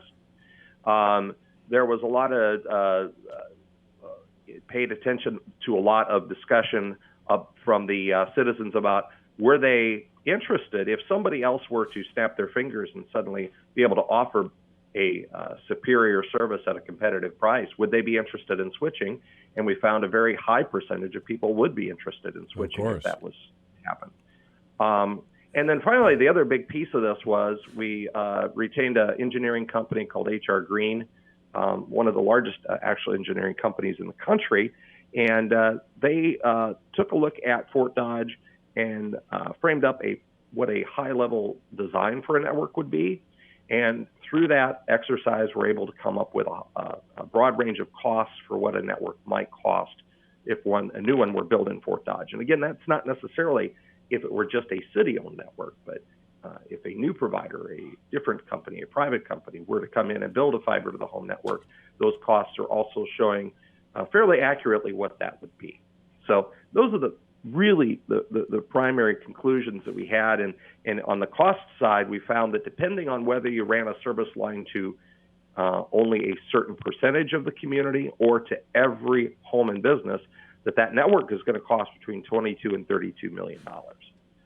And of course, that's a big, scary number. And that's a number that a lot of people gives them sticker shock. But that has to be put into perspective to how that would be paid back through revenues that the network would generate by people repositioning the dollars they're already spending on telecommunications and putting it back into reinvesting in the city network. Mm-hmm. So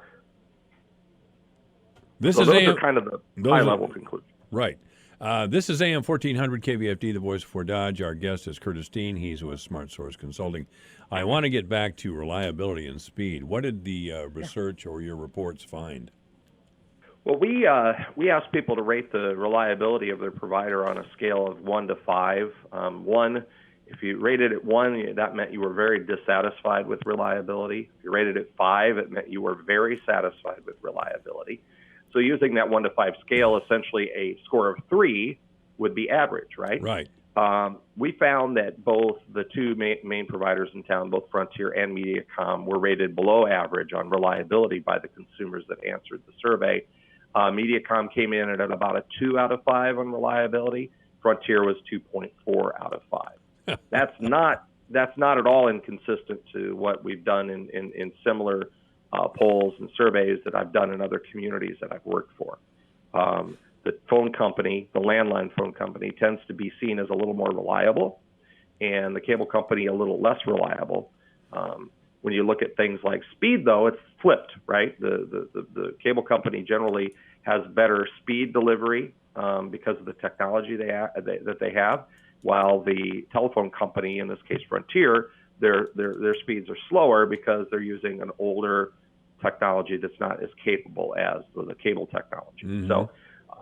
So those were a couple of things. We also asked people to talk about how happy they were with the customer service experience that they get. And again, people were pretty dissatisfied with that customer service experience, whether it be long wait times on hold when calling for questions, whether it be long appointment windows for service issues, or whether it just be slow response to outages when they happen. So people, again, were below average in rating assessing their overall satisfaction with their providers.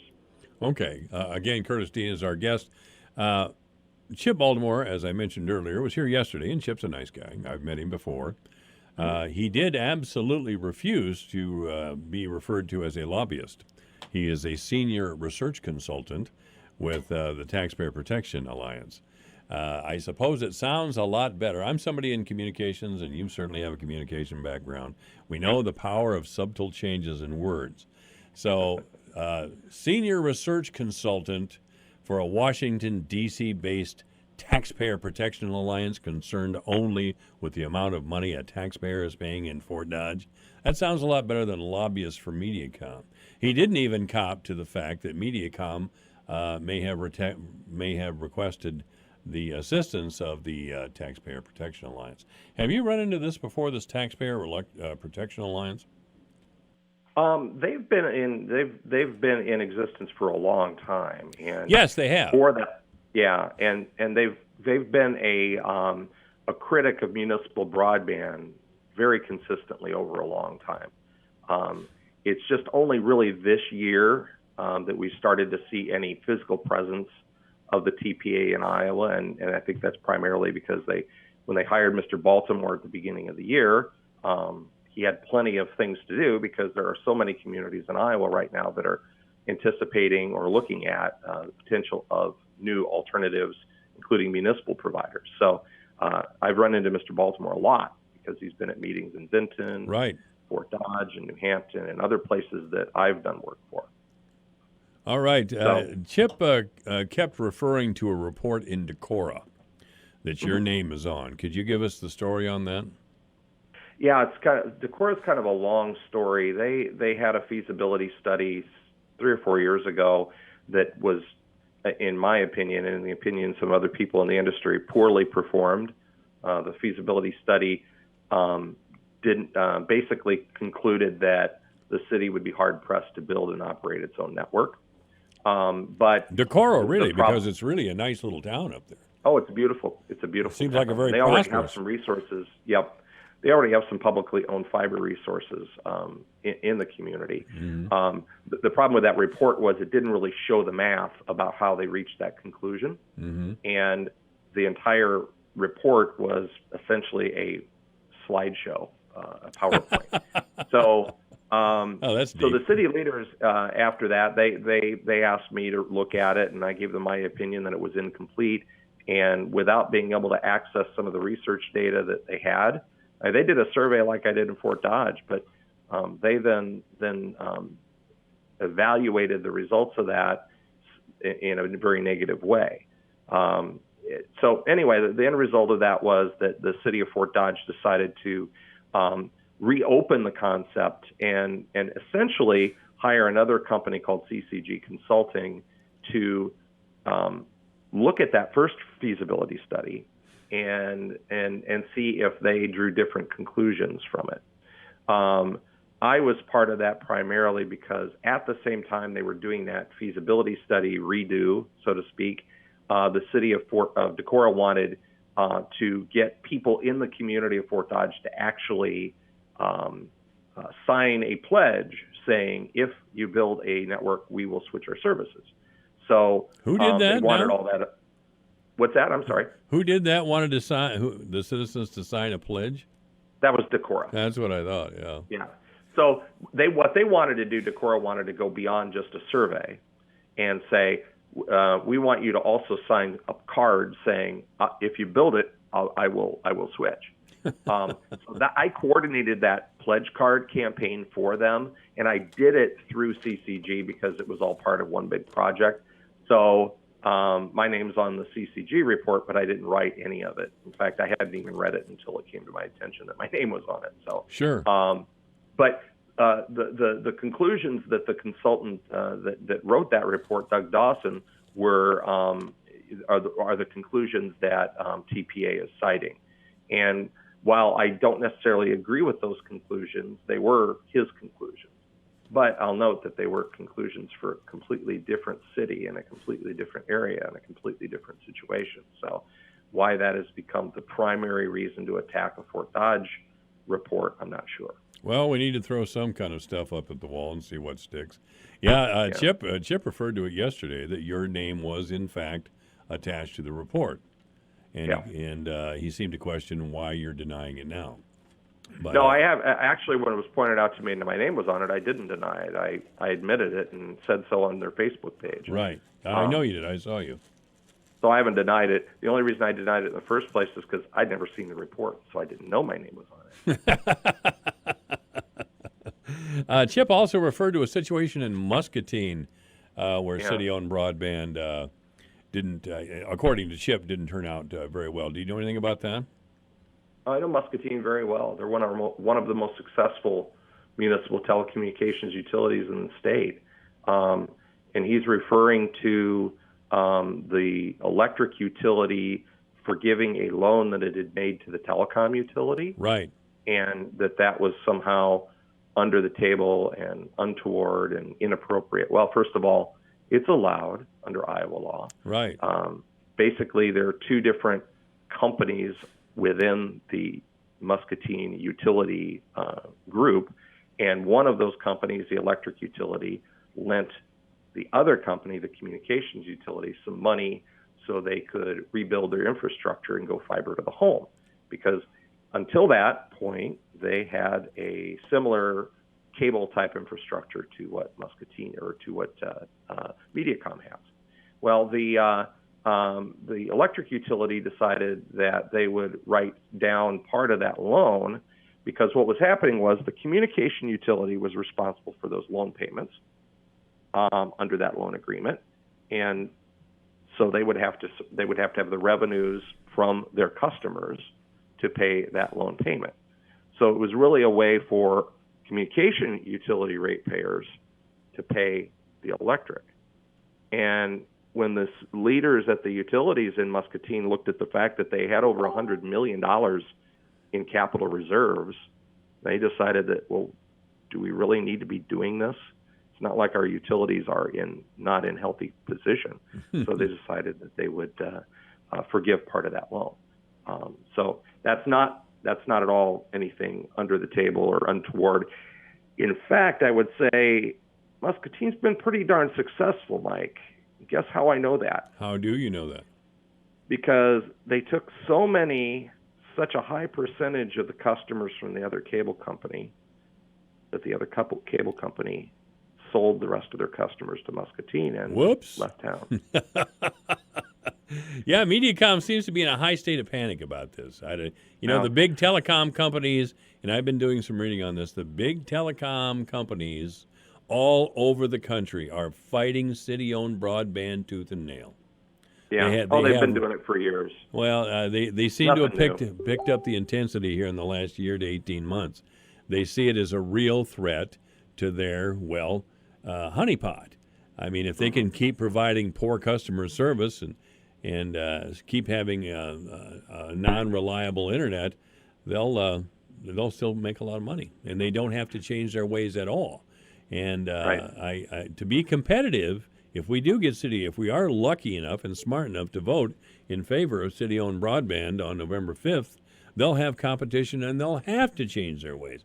And that's the last thing they want to do. It's not their in their business plan at all to provide really good customer service. I want to ask you one final question, and I do thank you for your time, Curtis. And we're talking with Curtis Dean of Smart Source Consulting. Of the towns and places where you've worked, have there been unsuccessful experiences with city-owned broadband? No. And how many have you worked on? How many cities and towns have you worked with? As a consultant, I've worked with about a dozen of them. Mm-hmm. But as part of the network and through my work with the Iowa Association of Municipal Utilities, I'm very familiar with all of the ones in Iowa, which is about 25 of them. Okay. And all of them are successful. And we can define success many ways, Mike. We can define success by paying their bills. You can cross that one off the list. Yes, they're paying their bills. Are they successful in terms of not having to make taxpayers pay for any of it? Absolutely. Taxpayers have not paid for any of it in any of those towns. Well, they successful? That's what Chip Baltimore is trying to scare people with, frankly, and to scare our older people, which I don't think speaks very well of the TPA. But that's an argument that they've made for a long time. Yeah. It's easier to the T word gets everybody riled up, right? Mike, I think you and I would get riled up if we thought our taxes were the T word. The T word. But that's simply not been the case. And again, I'm speaking on the Iowa. Have there been municipal failures? There have been a couple, and the main reason they were, quite frankly, is because the incumbent cable operator spent millions and millions of dollars on anti-competitive practices in order to run those municipal operations into the ground. Were any of those? It wasn't a true marketplace. It was a false marketplace. It was a marketplace where predatory pricing was used to strip that municipality of their original business plan. Were any of those places Mediacom? No, not really. Actually, Mediacom has generally not played that game. Okay. When they get competition, they tighten their bootstraps a little bit, and they run a lot of promotional offers, and they do their best to try to retain the customers they can. But they've not used any sort of what I would call predatory practices, at least not in a very long time. In any of these cases where city-owned broadband was not successful, were the taxpayers on the hook for any money? No, I don't believe so. One of the big ones that's always pointed out as a abysmal failure is Monticello, Minnesota. Monticello. And I'm quite frankly not as familiar with that. I know that they're no longer a municipal system. It was sold to a private company. But again, that happened after an extended period of predatory pricing tactics that were used by, I think it was Comcast in that case. Probably Comcast, a big boy. They're a big boy. They are the biggest of the boys. Right. Yes. So they certainly have the market power to do that. And when I was in Spencer many years ago, Mike, as an example, we had an example where we competed with Mediacom at Spencer Municipal Utilities, and we actually were able to do some research. The prices that Mediacom charged in Spencer were 20-30% less than they were in neighboring towns of Spirit Lake, Esterville, and Emmitsburg. Oh yeah, Spencer's very happy with their city-owned broadband. They're very happy with that. Yeah. And so that competition, right, that forced both operators to have lower prices, the municipal and the private. And guess where all that money went to? It went back to the pockets of the people, the consumers, who never had to actually take that money out of their wallet because they had lower prices. All right. Do you know anything about the Direct Reserve Fund? I know finance really isn't your deal, but Chip mentioned that a couple of times. David Fierick, our city manager, has been on the air saying that there's no way the taxpayers will be stuck if the project fails, but Chip referred to a Direct Reserve Fund that would demand that taxpayers pick up the slack in case the project failed. Yeah, I'm really not familiar enough to speak intelligently on that. I do know that when that was brought up by Mr. Baltimore at a meeting in New Hampton, and the New Hampton's municipal financial advisor was sitting there listening, he basically corrected Mr. Baltimore to say, you really don't understand how municipal financing works. That's not what happened. Chip wouldn't like to hear that. Chip would like to hear that. All right. So I can't speak to exactly why he said that, other than he's a heck of a lot smarter about this than I am, and I have a feeling he knows more about municipal finance than the TPA does. Oh, yeah, no doubt. Curtis Dean has been our guest. He is with Smart Source Consulting, a company of one, and he has been the consultant for our city broadband project. Thank you, Curtis. Mike, my pleasure. Thank you. This is AM 1400 KVFD, the voice of Fort Dodge. Michael Devine at AM 1400. In the name of justice and the American way of life. With 60 rounds of freedom. Time's running out to win $2,500 a week for life from Publishers Clearinghouse. Enter now at PCH.com and you could win $2,500 a week after week, for life. Don't miss your chance to win, because $2,500 a week for life is guaranteed to be awarded on December 30th. Enter at PCH.com before it's too late. That's PCH.com. Better hurry if you want the next big winner to be you. December 30th, you could win $2,500 a week for life. Enter now at PCH.com. Entries due 12/23. No purchase necessary. Void where prohibited. Have the talk of the lifetime with the ones you love. Grandma, this card asks, when did you get a TV and what was your favorite show? I think around 1950 they had a Fort Dodge TV station that had a local barn dance show every Saturday night. Oh, honey, it was so much fun. They'd play instruments, we would sing and dance. Sharing stories and memories with those who matter most isn't just important today, it will be especially significant when it's time to honor a life lived. Contact Gunderson Funeral Home to learn more about having the talk of a lifetime. Your news, your town, your station. KVFD News when it breaks. With your KVFD News Update, I'm Rob Jones. The investigation continues by the Fort Dodge Police Department into the shooting Tuesday night that left a woman injured. Officers responded to a report of shots fired on the south side of town. 19-year-old Taylon Sturts was found on the scene with a gunshot wound. Sturts was sitting in a vehicle that was parked on 14th Avenue South when police arrived. Fort Dodge Police Captain Ryan Gruenberg said police believe Sturts was inside the vehicle when the shooting happened. Law enforcement officials still are unsure if the shots came from a vehicle or if the responsible party was on foot. Sturts was taken to the hospital here in Fort Dodge, then flown to a Des Moines hospital in stable condition. Gruenberg said that luckily her injuries were not more severe. The shooting remains under investigation. Anyone with information on the incident is urged to call Webster County Crime Stoppers at 515-573-1444. Tomorrow night, the first round of the Iowa High School football playoffs. The Fort Dodge Dodgers will be in action on 92 Rock and online at yourfortdodge.com for a 6:45 pregame and a 7 p.m. kickoff. The Dodgers will be on the road taking on 5th seed Cedar Rapids Kennedy. The Dodgers come in as the 11 seed, 6-3 on the year, punching their playoff ticket with a win against Marshalltown last week. Cedar Rapids Kennedy as the 5 seed in the 4A bracket at 8-1, having won their district championship. Over on 105.9 The Beach and online at yourfortdodge.com. Join veteran area sportscasters Mark Williamson and Brian Peters for a 6:45 pregame and a 7 p.m. kickoff as the undefeated South Central Calhoun Titans host Mount Ayr. The Titans are the 6th seed in the 1A bracket. They won their district championship last week with a win against Pocahontas. Mount Ayr comes in 7-2, the 12th seed in the 1A bracket. Other area teams in action in the 2A ranks. Greene County is 8-1 on the year, the 8th seed. They'll be on the road taking on Des Moines Christian. Also in the 2A bracket, the number 3 seed Algona, they're undefeated at 9-0 and won their district championship. They'll host 16 seed CLGLR.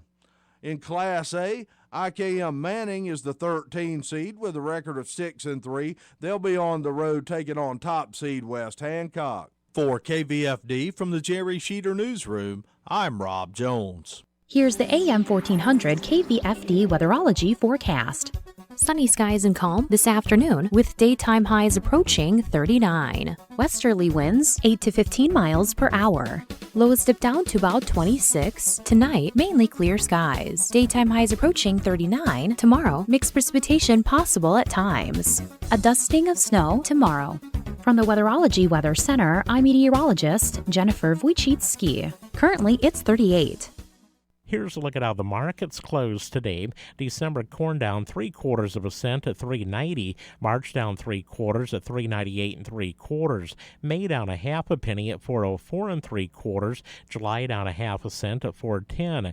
November soybeans up 3/4 cent at $9.16 3/4. January up 1 3/4 at $9.32 1/4. March up 1 3/4 at $9.45 1/4. May up 2 cents at $9.57. December wheat down a half a penny at $5.08 3/4. Soybean meal up $2.20 a ton at $3.0440. October live cattle down $1.70 at $1.1167. December down $1.07 at $1.1722. October feeders down 7 cents at $1.4595. November down 27 cents at $1.4760. December lean hogs up 22 cents at $66, and February up a nickel at $73.32. I'm Dwayne Murley. Kids and Halloween candy go together, but what about tooth decay? Hello, I'm Julie Harker with Healthy Living on Brownfield. Craig Hollander is a pediatric dentist in Sunset Hills, Missouri. I am a firm believer of not denying kids because they will find a way to get that candy.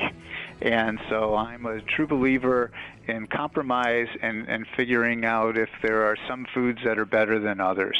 So the way that cavities occur is if food is stuck on the teeth for a longer period of time. And so parents can judge the type of candies they want their kids to eat due to the consistency of the food. So for example, M&Ms may be less likely to cause cavities than Skittles, or a Hershey bar would be better than Laffy Taffy or Airheads. It's the sticky stuff to watch out for. There's other foods that have the similar consistencies which can put the child at risk for cavities as well. So I talk to the parents of my patients about the fruit snacks and fruit roll-ups and even gummy vitamins. All of those that I mentioned also have sugar, high fructose corn syrup, and so even though they may be supposedly healthy for the body, they're going to be just as bad for the teeth than if the parents were giving a Starburst before the kids go to school in the morning. He says kids shouldn't wait too long before they brush after eating candy. I'm Julie Harker.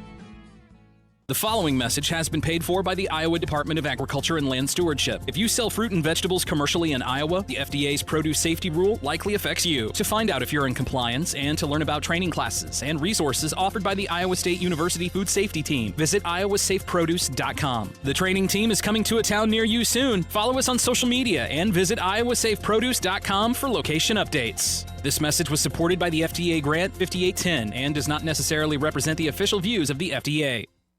In farming, getting things done early has a way of setting you up for success, like using Corvus for an early season win over weeds.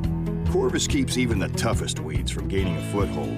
Multiple sites of action deliver superior control of emerged weeds. And later, Corvus reactivates with just a ½ inch of rain to take out any new weeds that may have sprouted. So get an early season win against weeds with Corvus for end of season rewards. Always read and follow label instructions. Corvus is a restricted use pesticide. This is AM 1400 KVFD, the voice for Dodge. I'm Michael Devine. Rob Jones and I will talk sports in just a moment. Obituaries this hour brought to you by Gunderson Funeral Home and Cremation Services at 1615 North 15th Street, Fort Dodge. You may contact Gunderson Funeral Home and Cremation Services by calling 515-576-7128 or online at www.gundersonfuneralhome.com. Phyllis Vassbinder has passed away. Phyllis Vassbinder, 98 years old of Fort Dodge, died the 29th at the Taylor House in Des Moines. Services for Phyllis Vassbinder are pending at Gunderson Funeral Home and Cremation Services. Obituaries this hour brought to you by Gunderson Funeral Home and Cremation Services at 1615 North 15th Street, Fort Dodge. You may contact Gunderson Funeral Home and Cremation Services by calling 515-576-7128 or online at www.gundersonfuneralhome.com. Rob Jones in 1 minute at AM 1400 KVFD, the voice of Fort Dodge. You could win a pair of premium tickets to an Iowa Hawkeye football game from the Iowa Lottery. 17 winners will receive a prize package for the Illinois versus Iowa game on November 23rd. The Kinnick Gridiron giveaway package includes 2 tickets in the new North End Zone Ironman box, plus Iowa Hawkeye and Iowa Lottery merchandise, $100 spending cash, and more. Enter the Kinnick Gridiron giveaway online today with a current Iowa Powerball ticket. For rules and complete details, visit ialottery.com. Bring on more acres with the all-new Lexion 8000 and 7000 series combines at Ziegler Ag Equipment. These machines were built to cut through acres with an expanded capacity system for 10% more through,put and the industry's largest grain tank with faster unloading speeds. And optimize your cutting and feeding performance with the right header for the job, like the new Convio Flex Draper from Kloss, offering more visibility, more simplicity, and more efficiency. Ask your Ziegler sales rep for more information, because you can't put more hours in the day, but you can put in more acres. Connect to this radio station from all across the country. Take us to the gym, shopping. How about a road trip? Listen to us now on the free iHeartRadio app. You'll never miss a moment with your favorite radio station. Download the free iHeartRadio app and search for this station so we can go wherever you want us to. Michael Devine at AM 1400. In the name of justice and the American way of life. With 60 rounds of freedom. Okay, this is AM 1400, KVFD, the voice for Dodge. We're getting serious about sports now. We got Rob Jones here with us, our news and sports director. Hi, Rob. Hey, Mike. How you doing? I'm doing real good. Rob is originally from South Carolina, so he thinks he might know a little bit about football out there with that. Well, Clemson you know, team. the defending champions are in South By golly, Carolina. that's right. I mean, I mourn the dominance that the Big Ten once used to enjoy, but it's a long time since anybody cared who won the Nebraska-Oklahoma game. Well, it's been a while since Nebraska and Oklahoma have played each other regularly. Yeah. Oh, yeah. That's kind of went by the wayside, too. When I was a young man, that was the game, boy. That was the game. Barry Switzer and Tom Osborne, I'll tell you, they'd look across the field at each other, and you knew it was on. Yeah. And whoever won that game had a good track at the national championship. Oh, without a doubt. So we got the Dodgers. Yes. This is something we can be proud of. Everybody in our town can be proud of the fact that the Dodgers are in the playoffs. And where are they going? They're going to be at Kingston Stadium tomorrow at Cedar Rapids, taking on Cedar Rapids Kennedy, Mike. Fort Dodge 6-3 on the year. They're the 11 seed of the 16-team field in 4A, and taking on the 5th seed Cedar Rapids Kennedy is a good football team, 8-1 on the year. Only loss was to West Des Moines Valley, and they also won their district championship. And something I found was very interesting when I looked at some research is Cedar Rapids Kennedy's played 4 playoff teams on their schedule. They've beaten 3 of those 4. West Des Moines Valley, who's number 1 in 4A, is the only one that they've lost to. All right, well, that doggone West Des Moines Valley, they keep popping up. That group of teams down there, West Des Moines Valley, Dowling, Ankeny Centennial, are teams that all have a legitimate shot at the state championship. Valley's been 1 and Dowling's been 2 for most of the rankings this year. Well, Valley, and these figures are a few years old, but they may have even gone up. Valley had 8,000 students in grades 9 through 12. You know, wow. That's a lot more than we have. Yeah, that's a lot of kids to put in one school. You know, Fort Dodge is just in a bad place. We're a little bit bigger than all the other little farm towns around us, but we're just a bigger farm town, that's all. And we got thrown into the Metro Conference down there with Des Moines. We used to have a Big 8 conference, but that was a long time ago. Yeah, the Central Iowa Metro, all those teams being in Des Moines, in Des Moines. You know, that's definitely going to be, and I'm used to that. Where I came from before I worked here in Oklahoma was kind of the same way. It was kind of the big town in a small part of the state, and they played a lot of Oklahoma City teams in their conference, so I can kind of see the similarities there. Dodgers have the work cut out for them tomorrow, but they're taking on Cedar Rapids Kennedy. You know, Cedar Rapids Kennedy, when I look at it, I look at a little bit of a difficult matchup. Fort Dodge has had some trouble stopping the physical run game, teams with a lot of size on the line of scrimmage, because the Dodgers are small up front compared to some of those teams. And Cedar Rapids Kennedy is one of those big physical football teams. They're going to line up and try to run the ball at you. They have ran it 3 times more than they've thrown it this year. So it's a little bit of a tough matchup, but I expect that the Dodgers will put their best foot forward tomorrow. Last week we had a caller that talked about running back Dason Clayton, downtown Dason Clayton. Dason played a little bit in the game against Marshalltown, the win last week. Went out, re-aggravated the ankle injury that's been bothering him all year. Most likely he will not play tomorrow. Dodgers should get back linebacker Tyler Nichols, though, senior linebacker, who's had a really good year for them. He missed the last 2 games with a quad bruise, but he should be back, what I'm being told, tomorrow. So the defense at least should be at full strength or pretty close to it tomorrow, so that's a good sign at least. Going to need it tomorrow night. Well, the St. Edmund kids were always too small the whole year. They were just too doggone small. And I went over. They practiced right across the street here. Yeah, the old Phillips Middle School football field, and and I watched them a time or two. It wasn't for lack of effort. I'll tell you, I saw some pretty small St. Edmund kids just smack some big running back. Yeah, and held on for dear life, But, man, it was unequal a lot of times. Yeah, and the thing with Fort Dodge is they do a good job. The Dodgers do a good job with the guys that they have, and the undersized defensive linemen they have try to make up for it, and they do a good job of making up for it with technique and playing hard and that kind of thing, and they've been able to overcome that some. But the problem is you get these teams that have, not only size at the line of scrimmage, but they have, guys who are talented too, who have good technique. Like teams like Ankeny Centennial, when we played them, like they had a left tackle that's going to Iowa State. Like, so anytime they wanted to run the ball, they just got behind him. Sure. 6'5", 290 pounds, there big road grading offensive tackle, and they ran it behind him. And I think Cedar Rapids Kennedy, they don't have quite that level of talent that Centennial had, but they're going to be a talented football team at the line of scrimmage, so that's going to be a challenge. Of course, we'll have that game. I'll be at Cedar Rapids. You're going all the way down there? All the way out there, it's man. 2.5 hours, man. I know, each way. Each way is right. And then I got. They ain't gonna get you a hotel room down there? No, because I got to come back for Saturday news and Saturday sports shows. Man, that just ain't right. That just ain't right. So it's going to be a grueling couple of days for me. I guess it is. But I mean, Mike, it's kind of been a grueling 2-3 months or whatever it is to be really honest. I told you, you take all that on, they'll work you to death. And but I'm keeping up with it, and it'll be fine. Once it's done Saturday, I'll catch it back up. I think last Saturday night to Sunday morning, I think I slept like 11 hours to try to catch up from the week last week. So sure. That's what I'll do again. Lord willing that nothing doesn't happen of major news substance at that point.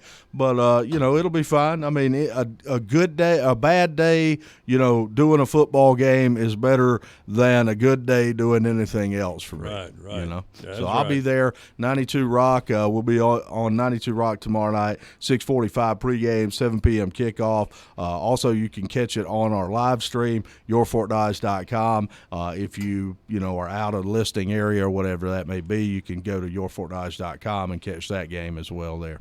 Yeah, well, man should get 8 hours sleep no matter what he does for a living, shouldn't he? I haven't gotten 8 hours of sleep, like other than maybe once a week and in quite a while. But, it is what it is. You're just a work monster is what you are. I'm a workaholic. I really am. I always kind of have been. And, I really am. Of course, also, Mike, on our family of stations on 105.9 The Beach tomorrow night, 6:45 pregame, 7 p.m. kickoff. South Central Calhoun's at home. They are the 6th seed in the 1A bracket, 9-0 on the year, district champions. They're taking on Mount Air, the 12th seed, who's 7-2. Should be an interesting matchup. Mount Air likes to throw the ball around. South Central Calhoun's a team that's kind of built on strength at the line of scrimmage, built on the run game offensively, and built on that defense. The defense for South Central Calhoun has allowed just 34 points all season. That's less than 4 a game. So they've got a tremendous defense. We'll see how the back end of that defense looks tomorrow night in that secondary against Mount Ayr. Mount Ayr is going to want to air it out, and throw the football. So it'll be interesting for South Central Calhoun tomorrow night too. So looking forward to both of those games tomorrow night on our family of stations. And then, there's some other teams in our area that are going to be in the playoffs in the 2A ranks. Greene County, they're 8-1. They've had a phenomenal year. Coach Caden Duncan has done a tremendous job over there. They finished second in their district. They lost last week, which would have been the district championship had they won that game to OAB CIG, which is, don't ask me who all that is. I know the IG is Ida Grove, but I don't know the rest of it. But Greene County is 8-1, and they're on the road taking on Des Moines Christian, who is the 9 seed, who's also 8-1, but won their district championship. If you win your district championship, it gives you a little bit of a leg up in terms of hosting a playoff game, and that's kind of what happened with Greene County. Algona's at home. They're district champions in their district, the number 3 seed in 2A overall, 9-0. They host CLGLR, and I don't know what all towns that makes up either. Give me that one again. CLGLR.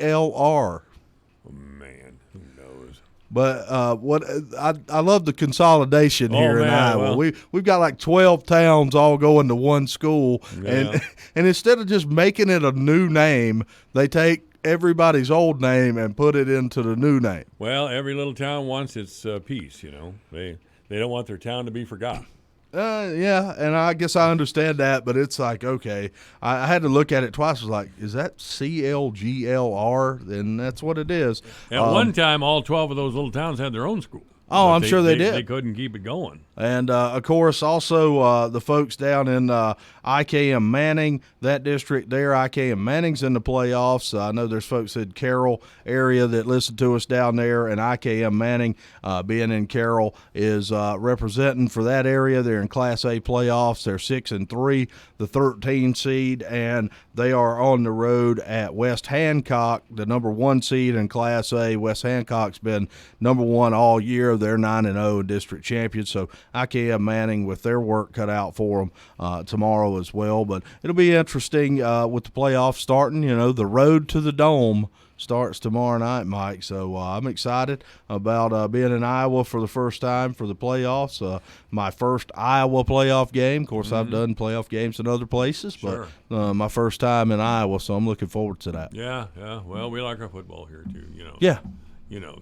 Football. But, I still hanging on to baseball as a national pastime, but I'd have to look at that's football over with. Football and even basketball. Now, baseball is the national pastime for Venezuela. So I'm a commie, huh? I didn't say that. I'm just saying, Venezuela, Dominican Republic, it's the national pastime in places like that. But it's been passed by football in this country. Did you follow the World Series or not? A little. I wanted Houston to win because I used to live down there, and I wanted the Astros to win. But unfortunately, they came up short. So well, I didn't have really a dog in the fight, but I have to admit I was probably pulling a little bit more for the Nationals. They haven't won a pennant since 1924. Right, and they are the Nationals are what the Montreal Expos used to be, and all that. And Bryce Harper left them for big money in the off season, so it's kind of like, okay, like you can kind of get behind the team that kind of the big star leaves and they win without him. Like you can kind of get behind that. So I kind of understand that. I wanted Houston to win, having lived down there for 4 years and having ties to Here's that a sports trivia question for you. Okay. There used to be a Washington Senators. Yes. There were for many years. Yes. They moved and became something else. Do you know what team that is? Not now, no. I would have to go to the Google machine. The on that Texas Rangers. Ah, they are the Texas Rangers. Okay. The Senators became the Rangers. I know I've heard of the Washington Senators, but I didn't know who they ended up being. So, and I don't think the Rangers have ever won a series. They've been in the series a few times. Yeah, they haven't won it since they've been in Texas. No. And until this team for Houston was kind of a doormat there. Well, for a while they were bad. Yeah, they have. I'm really surprised Houston lost, to be honest with you. Yeah, they're pretty stacked. Oh, man, they got two of the greatest pitchers in Major League Baseball right now, in Verlander and Garrett Cole. Except for Verlander can't win in the World Series. He's never won a World Series game. That's terrible, isn't it? It's crazy. He's done everything else but win a game in the World Series. He hasn't quite. Clayton Kershaw is just sad at playoff time, out there in Los Angeles. Right. Great pitcher, great young man. He faces 3 batters, gives up 2 home runs, and the doggone Nationals wind up going to the pennant or to the championship game. Sure. And he is frozen at playoff time a couple times, and during the season he's just brilliant. But it's a kind of he was sitting in that dugout after giving up that second home run. I just really felt sorry for the young man. I think it was really just Washington's time. Like everything kind of came together for them at the right time. Oh, they have a good team, solid team. Yeah, solid they are a good team. Yeah, all right. Rob Jones has been our guest. He is the news and sports director here at KVFD. Thank you, Rob. Thank you, Mike. This is AM 1400 KVFD. At Capital One, you can open a new savings account in about 5 minutes and earn 5 times the national average. 5 minutes? That's less time than you spend arguing about how to pronounce GIF. Wait, GIF or GIF? Hard G. Less time than you spend trying to stick to your paleo diet. Resist the carbs. Ooh, brownies. No brownies. That's about 5 minutes to earn 5 times the national average savings rate. This is banking reimagined. Capital One, what's in your wallet? Terms apply. Rate comparison based on FDIC national rate. Capital One NA, member FDIC. 4 o'clock in the afternoon. This is AM 1400 KVFD, the voice of Fort Dodge. For exciting Panther sports, keep it right here on your home for University of Northern Iowa sports in North Central Iowa. The voice of Fort Dodge, KVFD, Fort Dodge. Both sides call it an historic moment. I'm Lisa Brady, Fox News. But that's about the only common ground on today's House passage of an impeachment-related resolution. Fox's Jared Halpern is live on Capitol Hill. A near party line vote in the House gives the green light to a new phase of the Democratic-led impeachment inquiry that will be led by Intelligence Committee Chairman Adam Schiff. This resolution sets the stage for the next phase of our investigation, one in which the American people will have the opportunity to hear from the witnesses firsthand. No Republicans supported the impeachment resolution. 2 Democrats also voted no. White House Press Secretary Stephanie Grisham says President Trump is rightfully frustrated. I think that if any American were treated like this, you get treated better and get more due process when you get a traffic ticket. The resolution did not set up a timetable for public hearings or votes on articles of impeachment. Lisa. Jared, both the White House and the Trump campaign calling the probe a sham, but the White House did have a conference call with Capitol Hill staffers today, and the president was meeting with House Republicans at the White House. The latest closed-door deposition went on today as scheduled with an outgoing member of the president's National Security Council, Tim Morrison, who was on the July phone call with Ukraine's president. Morrison told the 3 House committees today, quote, "I want to be clear, I was not concerned that anything illegal was discussed."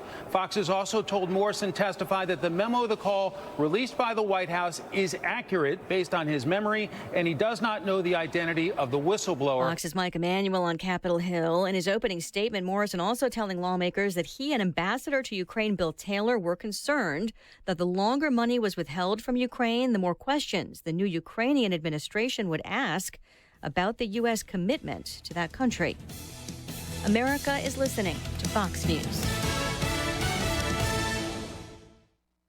I'm Nick Soboleski, a Select Quote agent with a true story that could save you hundreds of dollars a year.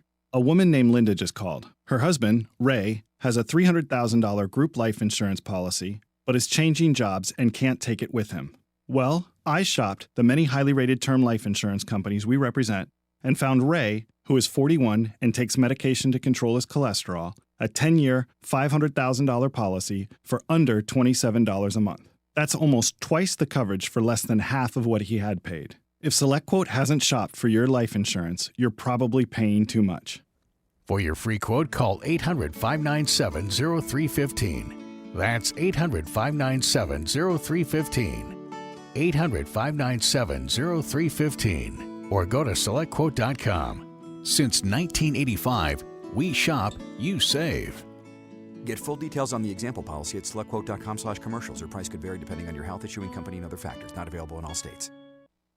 One of this week's many wildfires in California was sparked after a police chase. As winds become calmer, crews are getting more containment on most of the California wildfires. California Governor Gavin Newsom says the largest fire, the Kincade Fire, had 60% containment as of Thursday morning. We have over 5,000 people working on that fire. Looks like that will be the peak number of fire personnel working on that fire and support staff. We're going to actually start redeploying some of the engines and the individuals away from Kincade. One fire in Riverside was started after suspects driving a stolen car pulled the damaged vehicle into a grassy area off-road. A Riverside police spokesman says the two suspects will be charged with arson. Jessica Rosenthal, Fox News. Meantime, as winds have started to diminish, so have the number of fire prevention blackouts. ISIS names a new leader. Abu Ibrahim al-Hashami, a former officer in Saddam Hussein's Ba'ath Party, where a majority of ISIS leadership comes from. Hashimi is a veteran ISIS fighter. Fox's Lucas Tomlinson at the Pentagon. The terror group's announcement coming 4 days after a U.S. raid in Syria took out the old leader, Abu Bakr al-Baghdadi. Arraignment day again for actor Cuba Gooding Jr., pleading not guilty to the new sex abuse charges that delayed a previously scheduled trial. Defense attorney Mark Heller calls it a malicious prosecution. And we are confident that as soon as this case is dismissed, we will hold the city of New York and the accusers accountable for their conduct. The charges stem from 3 women accusing Gooding of sexual misconduct, and today prosecutors said more have come forward, claiming he has a history of groping women. The Oscar winner denies any wrongdoing. He remains free on his own recognizance. The next court date is set for January 22nd. Lisa Brady, this is Fox News. Your news, your town, your station. KVFD News when it breaks. With your KVFD News Update, I'm Rob Jones. The investigation continues by the Fort Dodge Police Department into the shooting Tuesday night that left a woman injured. Officers responded to a report of shots fired on the south side of town. 19-year-old Taylon Sturts was found on the scene with a gunshot wound. Sturts was sitting in a vehicle that was parked on 14th Avenue South when police arrived. Fort Dodge Police Captain Ryan Gruenberg said police believe Sturts was inside the vehicle when the shooting happened. Law enforcement officials still are unsure if the shots came from a vehicle or if the responsible party was on foot. Sturts was taken to the hospital here in Fort Dodge, then flown to a Des Moines hospital in stable condition. Gruenberg said that luckily her injuries were not more severe. The shooting remains under investigation. Anyone with information on the incident is urged to call Webster County Crime Stoppers at 515-573-1444. Tomorrow night, the first round of the Iowa High School football playoffs. The Fort Dodge Dodgers will be in action on 92 Rock and online at yourfortdodge.com for a 6:45 pregame and a 7 p.m. kickoff. The Dodgers will be on the road taking on 5th seed Cedar Rapids Kennedy. The Dodgers come in as the 11 seed, 6-3 on the year, punching their playoff ticket with a win against Marshalltown last week. Cedar Rapids Kennedy as the 5 seed in the 4A bracket at 8-1, having won their district championship. Over on 105.9 The Beach and online at yourfortdodge.com. Join veteran area sportscasters Mark Williamson and Brian Peters for a 6:45 pregame and a 7 p.m. kickoff as the undefeated South Central Calhoun Titans host Mount Ayr. The Titans are the 6th seed in the 1A bracket. They won their district championship last week with a win against Pocahontas. Mount Ayr comes in 7-2, the 12th seed in the 1A bracket. Other area teams in action in the 2A ranks. Greene County is 8-1 on the year, the 8th seed. They'll be on the road taking on Des Moines Christian. Also in the 2A bracket, the number 3 seed Algona, they're undefeated at 9-0 and won their district championship. They'll host 16 seed CLGLR. In Class A, IKM Manning is the 13 seed with a record of 6-3. They'll be on the road taking on top seed West Hancock. For KVFD from the Jerry Sheeter Newsroom, I'm Rob Jones. Here's the AM 1400 KVFD weatherology forecast. Sunny skies and calm this afternoon with daytime highs approaching 39. Westerly winds 8 to 15 miles per hour. Lows dip down to about 26. Tonight, mainly clear skies. Daytime highs approaching 39. Tomorrow, mixed precipitation possible at times. A dusting of snow tomorrow. From the Weatherology Weather Center, I'm meteorologist Jennifer Wojcicki. Currently, it's 38.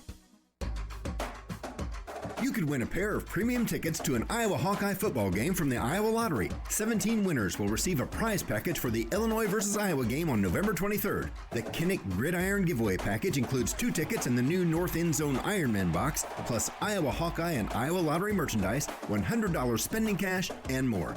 Enter the Kinnick Gridiron giveaway online today with a current Iowa Powerball ticket. For rules and complete details, visit ialottery.com. Real travel is life-changing. With Trafalgar, you'll discover the best way to travel and connect with the culture, people, and places you visit. You'll travel with the freedom to discover and the confidence to explore. With over 300 trips on all 7 continents, you get real experiences that you won't find elsewhere. These are just a few of the greatest travel stories you'll ever tell. Save up to 10% on trips. Terms and conditions apply. Visit your travel agent or Trafalgar.com. Trafalgar, simply the best. Have the talk of the lifetime with the ones you love. This code asks, what events in our nation's history had an impact on you and how? Pearl Harbor was on my 10th birthday, December 7th, 1941. That was the start of World War II. I was doing the farm chores with my brother, and the vet came to check our cows and told us all about it. It was a scary time. Sharing stories and memories with those who matter most will be especially significant when it's time to honor a life lived. Contact Gunderson Funeral Home to learn more about having the talk of a lifetime. Michael Devine at AM 1400 KVFD. Listen to this. Making radio great again. This is AM 1400 KVFD, the voice for Dodge, and we're going to tell the truth, make it matter, and never be boring. I'm Michael Devine, and we're delighted to welcome to the program Minister Rob Johnson. He is the minister for the Second Baptist Church here in town and the Corinthian Baptist Church in Des Moines. How are you, sir? I am doing well. How are you, sir? I'm delighted to have you on the air. That's how I am. I have been honored at the Second Baptist Church, 1827 4th Avenue South in Fort Dodge. You are the pastor in Des Moines who was... Yes, I'll be leading the prayer service. I believe it's an opportunity for us to continue to come together and show that prayer does still have power. A Time for Prayer is the name of the event. What inspired that name? So I believe we all, the most important thing that we all have is time. It's something that you can never get back. It's something that can't be repaid. And so in moments like this where a young woman was just shot in the back, killing just a couple weeks ago, or even a pastor being murdered in his own church parking lot, I think we all have to come to an understanding that we have to take something like time that we can't get back and focus it on something that we believe can help change the trajectory of what's happening in the community. You know, I never thought I'd see a time in Fort Dodge where a minister of Christ was beaten to death on the church grounds. I never thought that would happen in our town. Something that happens far away, another country even. But as a matter of fact, it happened to a fine Christian man right here in our town. Yeah. And I guess we can advocate for improved social policy. We can ask for better mental health treatment. We can ask for a lot of things. But there are some times where we have to start with prayer. Yes. Prayer and the call and the calling that I hope we feel from Jesus Christ to motivate us in the right direction to do something about these problems, because what we're doing obviously isn't working. Yeah, you know, first of all, thank you for even having me on your show. I think there's an opportunity here for the community to come together. And I've told everybody, whether you're black, white, Christian, Muslim, whatever it is, we can all come together and say that I no longer want to lose a loved one to violence. Have you lost a loved one to violence? So I've lost 2 cousins to violence in Chicago. And not only that, but I've been very close to people who have lost siblings, who have lost fathers to violence. We hold prayer vigils in Des Moines a lot of times of people who have been gunned down. And I'm always a big advocate of telling people it's an opportunity for us to come together. Because when stuff like this happens, we lose 2 people from our community. Not just the person who's no longer with us, but also the person who committed the crime. Because now they need prayer as well. They need help as well.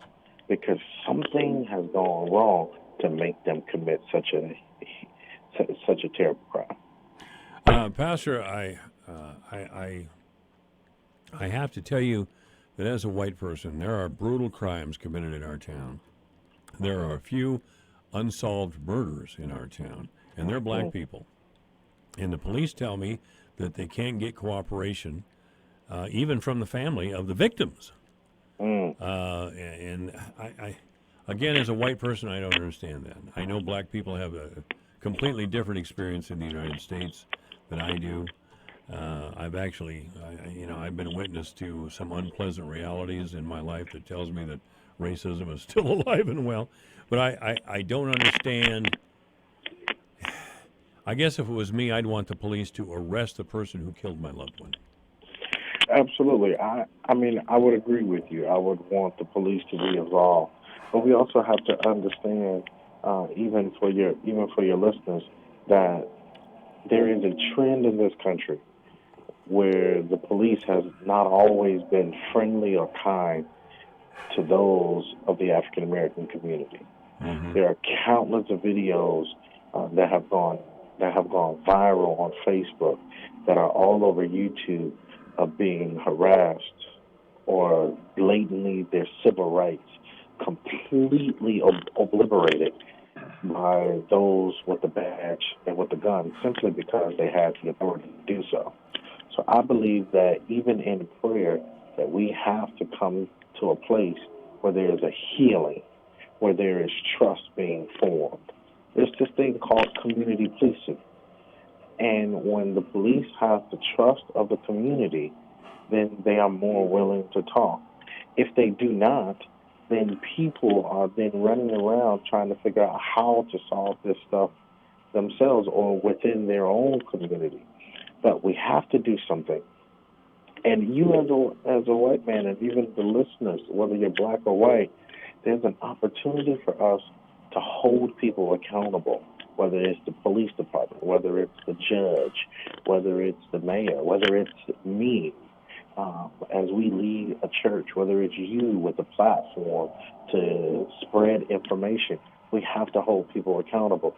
And there are bad apples in all of these bunches, but the police have a position of authority and a position of power, and we must do something to create a better relationship between them and the African American community. Pastor, I want to tell you, again, as a white person, and I'm kind of a history buff, I became, please don't take this the wrong way, anybody. I know it's awful easy for me to sit here and say I admire Dr. Martin Luther King. Who doesn't? But my study of Dr. King informed me of this great message, that Dr. King was not even a little bit of a rabble-rouser. What he did was speak in the language of the Bible and remind the majority population that they were not living Christian lives in their treatment of black people. Period. That was his message over and over and over and over again. He just reminded white people, especially in the South, where he was from, that they were not truly Christian. And they were living in a bubble. They thought, yes, we're doing the right thing. Yes, we're good Christian people. Yes, our churches are sanctified. Of course, it wasn't true. I hope that we can have a Christian-led awakening of that kind again. We're a much different nation than when Dr. King was alive. And maybe it's a naive hope that Christians can still lead. But I hope that's not the truth. I hope I'm wrong, and I hope that Christians still can lead. I believe when Christ walked the earth, he wasn't hanging out with the rich and famous. He wasn't on Facebook trying to prove to be something that he wasn't. He wasn't posting on Instagram talking about people and dogging people out. But when he was here, he was with the young man who did just murder somebody. Mm-hmm. He was with the young woman who was prostituted. And let's not forget, these aren't just black issues, but these are also white issues. Oh, absolutely. All You races, all races. And we also must begin to focus on the fact that Jesus didn't hang out with the people who considered themselves to be sanctified, the Sadducees and the Pharisees, those who knew the Bible, those who understood. But Jesus was with those who was less fortunate, those who were poor, those who were looked over, those who were judged. We have a lot of people who feel judged when they come into church. My take on it is very different. I tell you, come to church. Get with some people that's going to worship with God like you worship with God.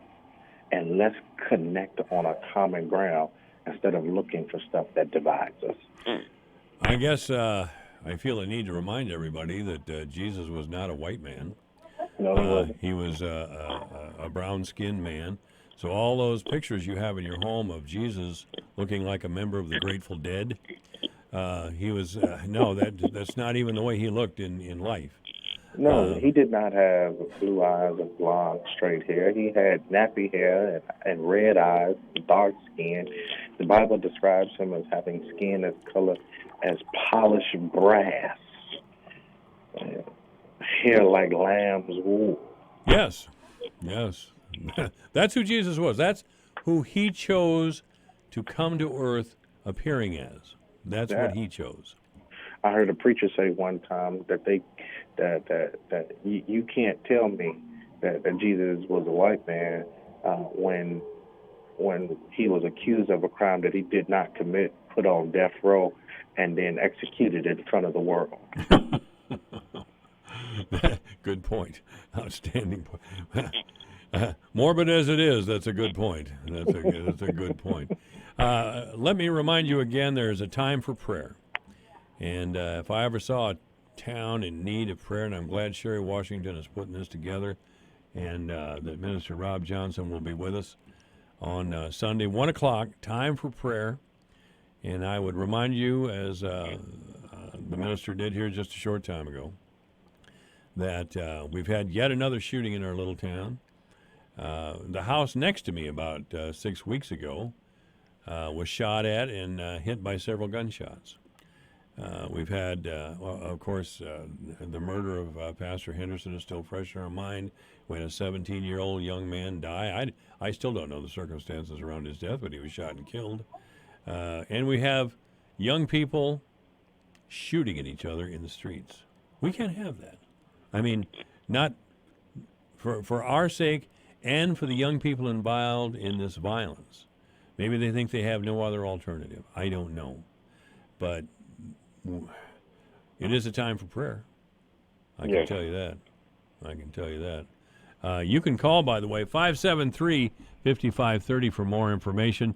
There is a poster or a posting, I should say, on my Facebook page, both my Michael Devine Facebook page and AM 1400 KVFD page, spelling out what's going to happen and the time and the date. But again, it's November 3rd, this Sunday, 1 o'clock, Second Baptist Church, 1827 4th Avenue South, here in town.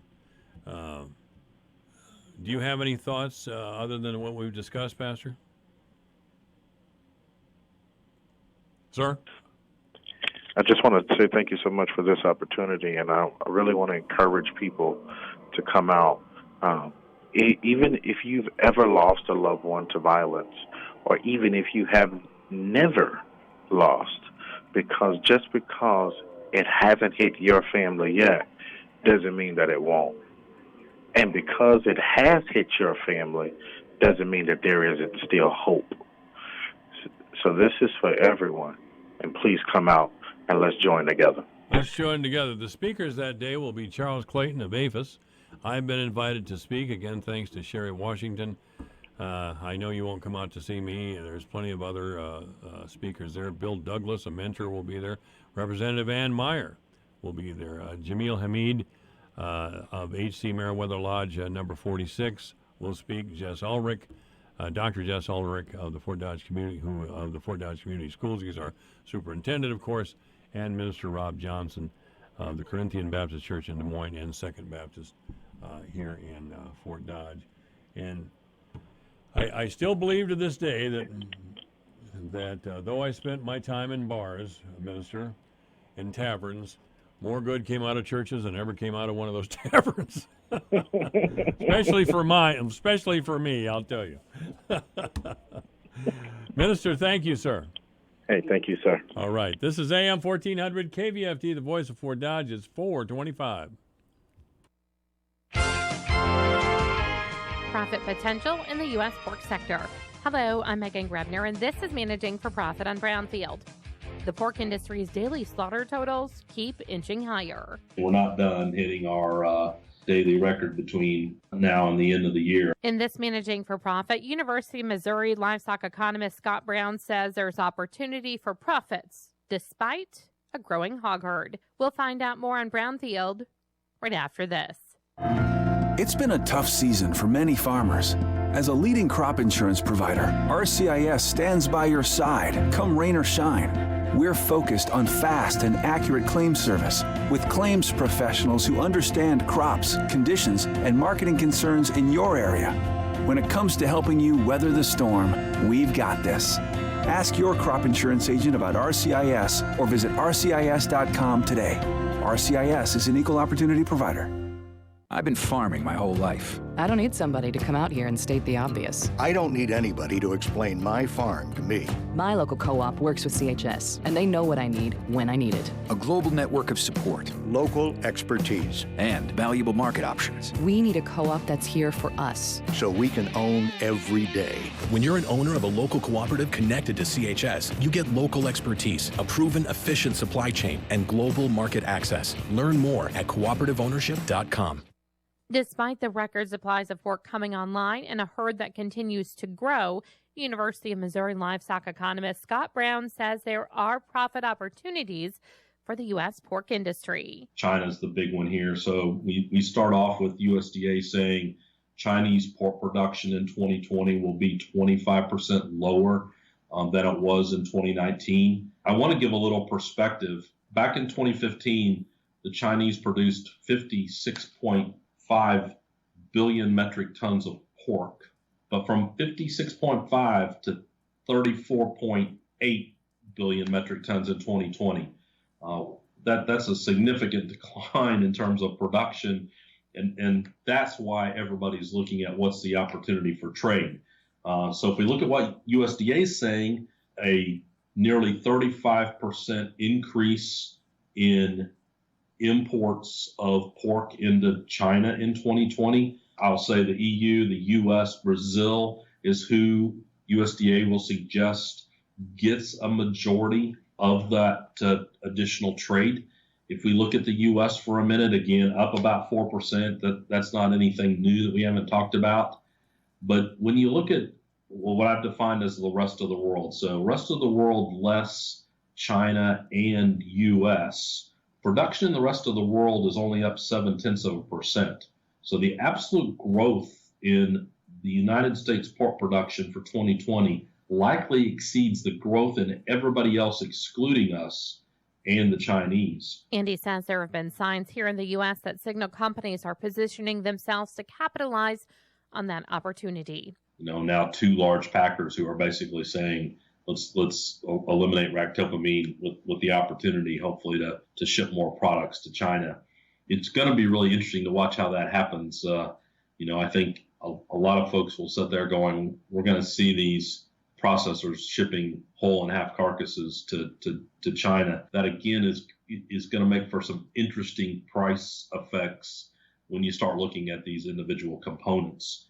But the news this week with Tyson also joining in, eliminating ractopamine, to me is some pretty positive signs. I'm Megan Grebner with Managing for Profit on Brownfield. Your news, your town, your station. KVFD News when it breaks.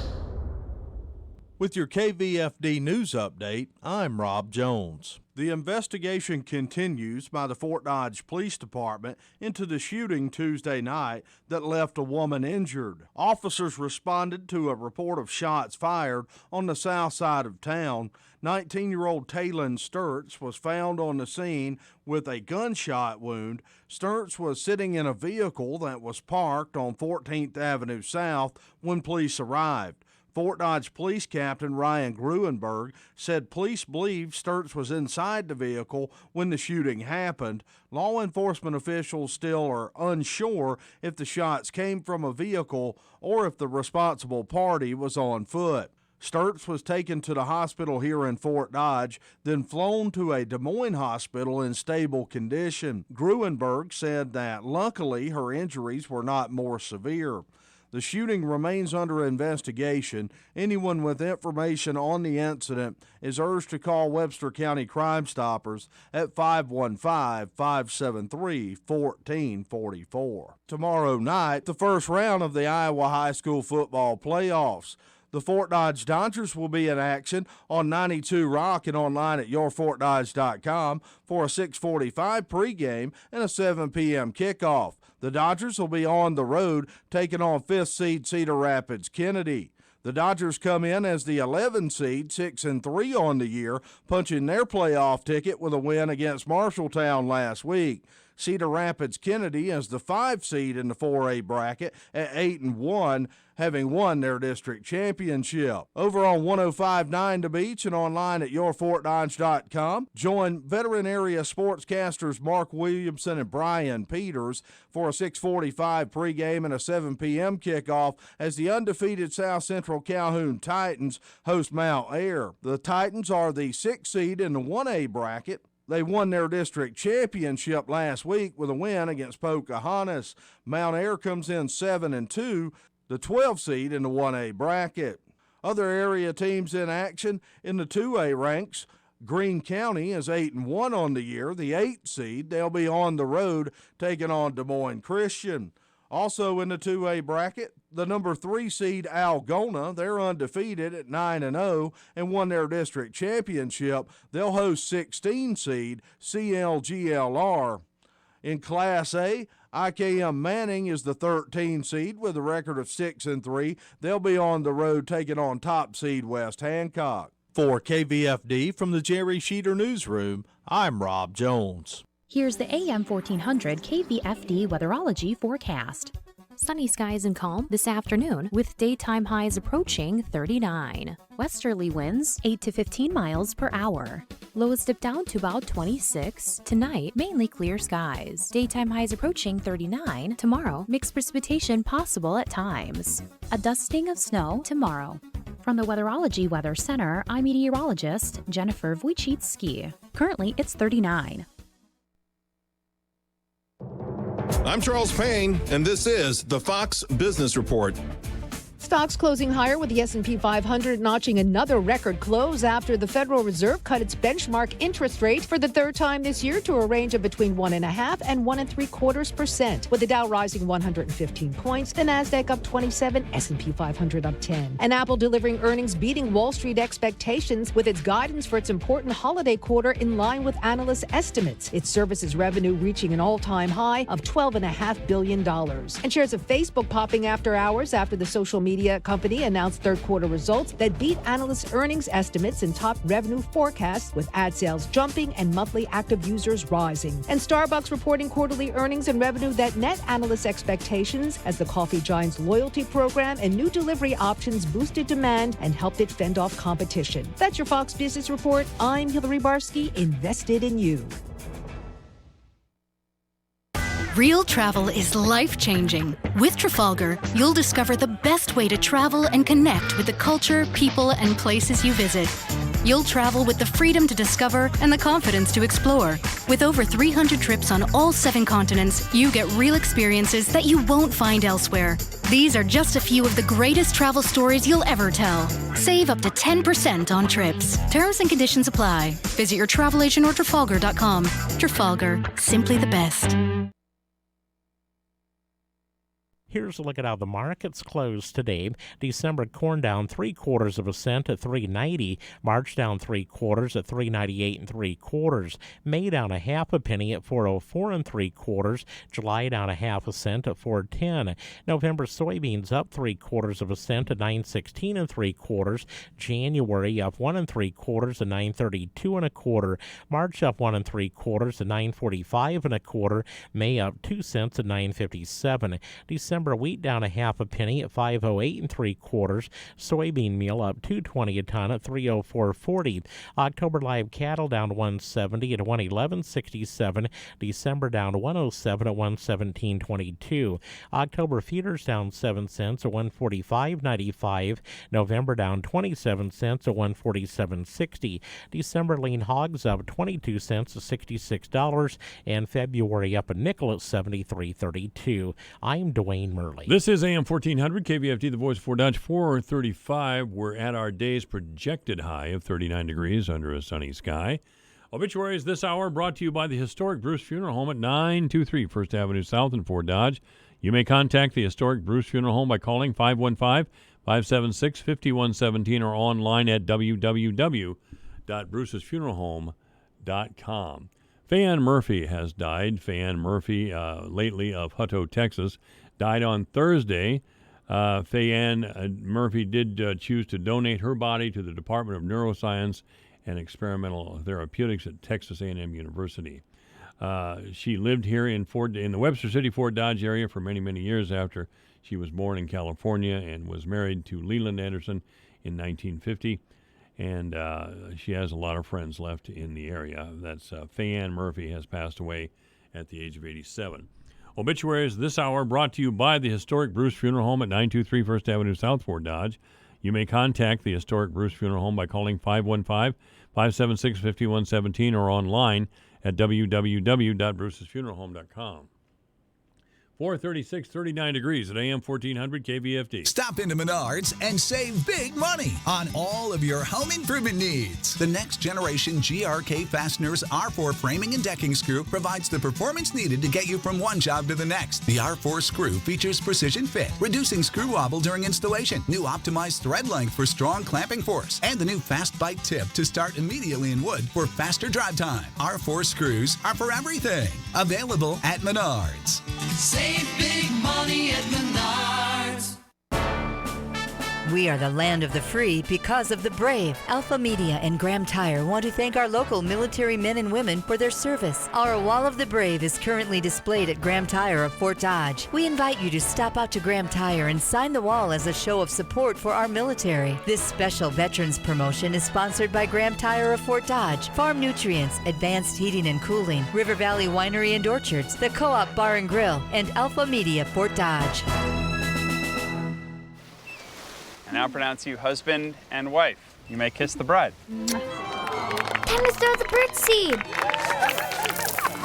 Watch out for the seagulls! Oh, my head! Are you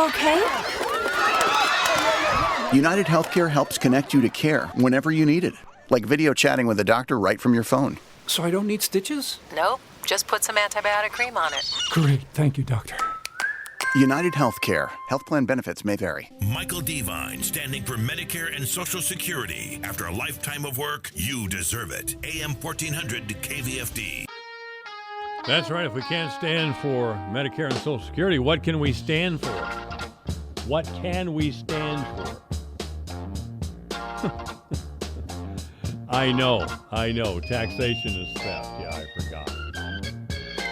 So if we carry that to its logical extension, we won't have schools or anybody to come put out the fire in our house, or if we're robbed and beaten in our own homes, I guess we can call some libertarian somewhere or anti-tax person. How about an anti-tax person in the south end of town? We'll call them up. Hey, I've been beaten and robbed. Can you help me out? Because I bet they won't. They'll just say, thank God we haven't spent the money on taxes. We just don't need any more money spent on taxes. So if we don't have fire, police, or anything else, well, that's just wonderful. I mean, it's a tough one, but we're rugged individualists, so we're just going to have to take it, you know. Rugged individuals. You know who coined that phrase, rugged individualist? Herbert Hoover. Herbert Hoover, the only president born in Iowa who presided over the Great Depression. He simply couldn't let go of his ideology. Hoover was a brilliant man, had a very interesting life, a very productive life, but he could not let go of that rugged individualist philosophy. I mean, he rarely left Washington.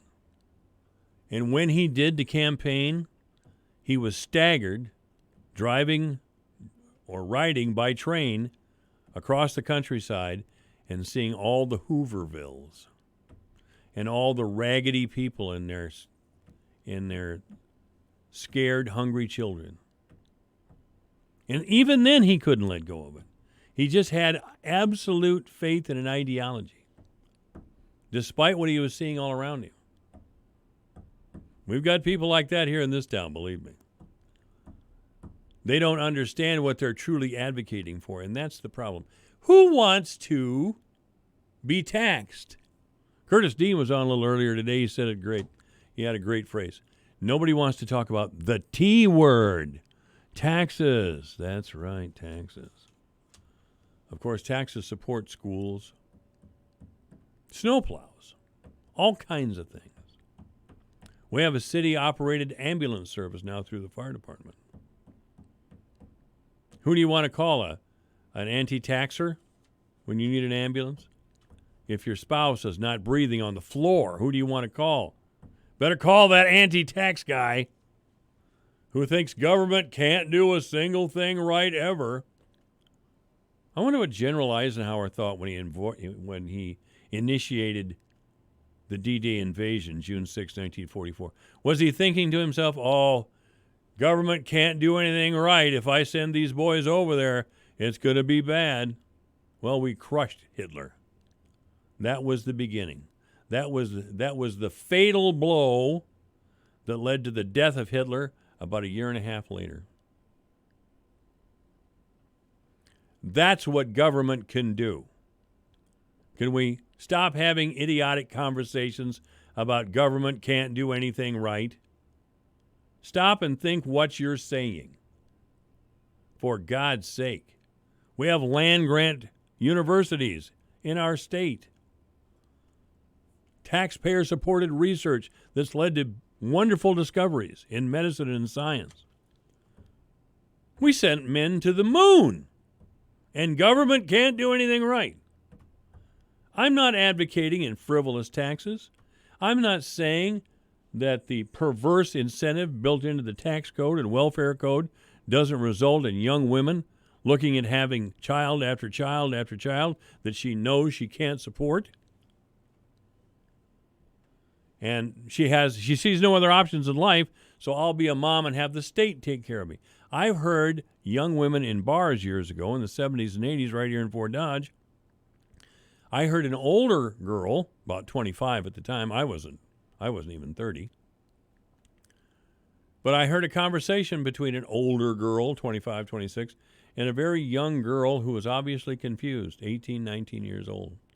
And this older girl sat back in her chair like she really knew everything there was to know about everything. And she talked unashamedly in a very loud voice to this young girl. Well, if you don't know what to do, get pregnant. Let the state take care of you. Obviously, that's what she was doing. I'm not talking about that sort of thing. I'm not defending that sort of thing. What I'm saying is, if you're running around telling everyone that government can't do anything right, you don't know what you're talking about. You don't know what you're talking about. Sometimes you get that from people who've spent their careers working for the state or federal government. You get the same argument. I can't believe it. It's true, though. A lot of times, people who retired early on government pensions are out there barking about, well, the government can't do anything right. It's insane. I'm waiting on Councilman Dave Flattery. I hope he gets here pretty soon. And Dave can explain to us why he should be reelected as Ward 3 City Councilman. He's running out of time, I'll tell you. Again, 39 degrees right now. Overnight, it'll get much colder, of course, low 26. Tomorrow, rain and snow, then a chance of rain between 1 and 5, then a chance of rain and snow after 5. Sounds great, doesn't it? Our high tomorrow will be 40. On Saturday, mostly sunny with a high of 42. Sunday, partly sunny with a high of 49. And on Monday, mostly cloudy with a high of 47 degrees. We're having an early winter here. The National Oceanic and Atmospheric Association tells us that I'm going to have to tell Dave Flattery how to get in the building. Yeah, go to the west entrance, Dave. When I was on in the morning, Dave was a regular guest, and he always came in the east entrance. But that has changed. Since I went to the afternoon show, David hasn't shown up much. I think he was getting kind of tired of being on the air anyway. Dave's got he's got an active life, and that's good. Dave has got an active life, and he's a good guy. Richard Higgins is his opponent, and Richard just seems to think that, well, we should always have a competitive race. Okay, all right, that's fine. But I have to tell you, all due respect to Richard, who I like, and he's been involved in our community for a long time. He and I haven't always been on the same side, but I like Richard, and I've respected him for his community involvement. I just don't think he's the best guy for the job. I don't think he's the best guy for the job as Ward 3 City Councilman. I don't. Tomorrow morning, of course, or rather tomorrow afternoon, we will have Randy Kuhlman and Nevin Mulholland here, and we'll talk sports. And, of course, a big story in sports should be the World Series. The Nationals, after losing 3 straight, looking like they were way back in their heels, the Nationals come back to take the last 2 games in Houston and win the series convincingly. Now, I have to tell you, I didn't pay much attention to the Nationals. The only time I did is when Bryce Harper was there. But Harper went to where? The Phillies? And as soon as he does, the Nationals come out and win the World Series over what many think, and I kind of suspect this myself, that the Houston Astros are the best team in baseball. But I'll tell you what, the Nationals stepped up to the plate and took the World Series. Dave Flattery, of course, and his brothers, at least one brother, I think, is a Twins fan. And the Twins made a nice run this year, but man, you get down to the playoff crunch time and you run into all kinds of trouble. I really thought the Yankees, to be honest with you, I thought the Yankees would be in the World Series. But they weren't. They were not. So there we go. Yeah, it has been my great honor to be invited to a day of prayer at Second Baptist Church. Even if I wasn't a speaker, I think I would go there. If I ever saw a town in need of prayer, it's ours.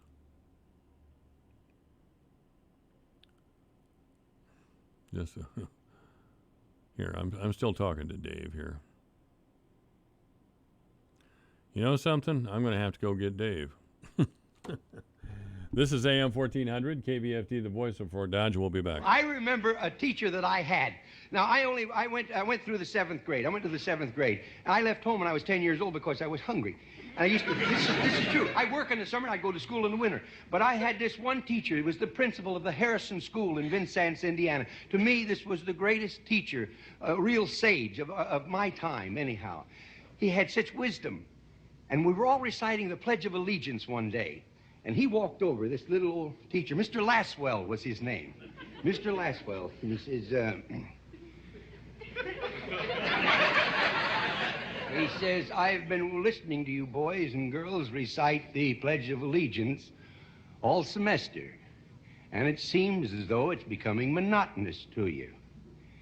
If I may I recite it and try to explain to you the meaning of each word. I, me, an individual, a committee of one, pledge, dedicate all of my worldly goods to give without self-pity. Allegiance, my love and my devotion to the flag, our standard, Old Glory, a symbol of freedom. Wherever she waves, there's respect, because your loyalty has given her a dignity that shouts freedom is everybody's job. United, that means that we have all come together. States, individual communities that have united into 48 great states. 48 individual communities with pride and dignity and purpose, all divided with imaginary boundaries, yet united to a common purpose, and that's love for country. And to the republic, a state in which sovereign power is invested in representatives chosen by the people to govern. And government is the people.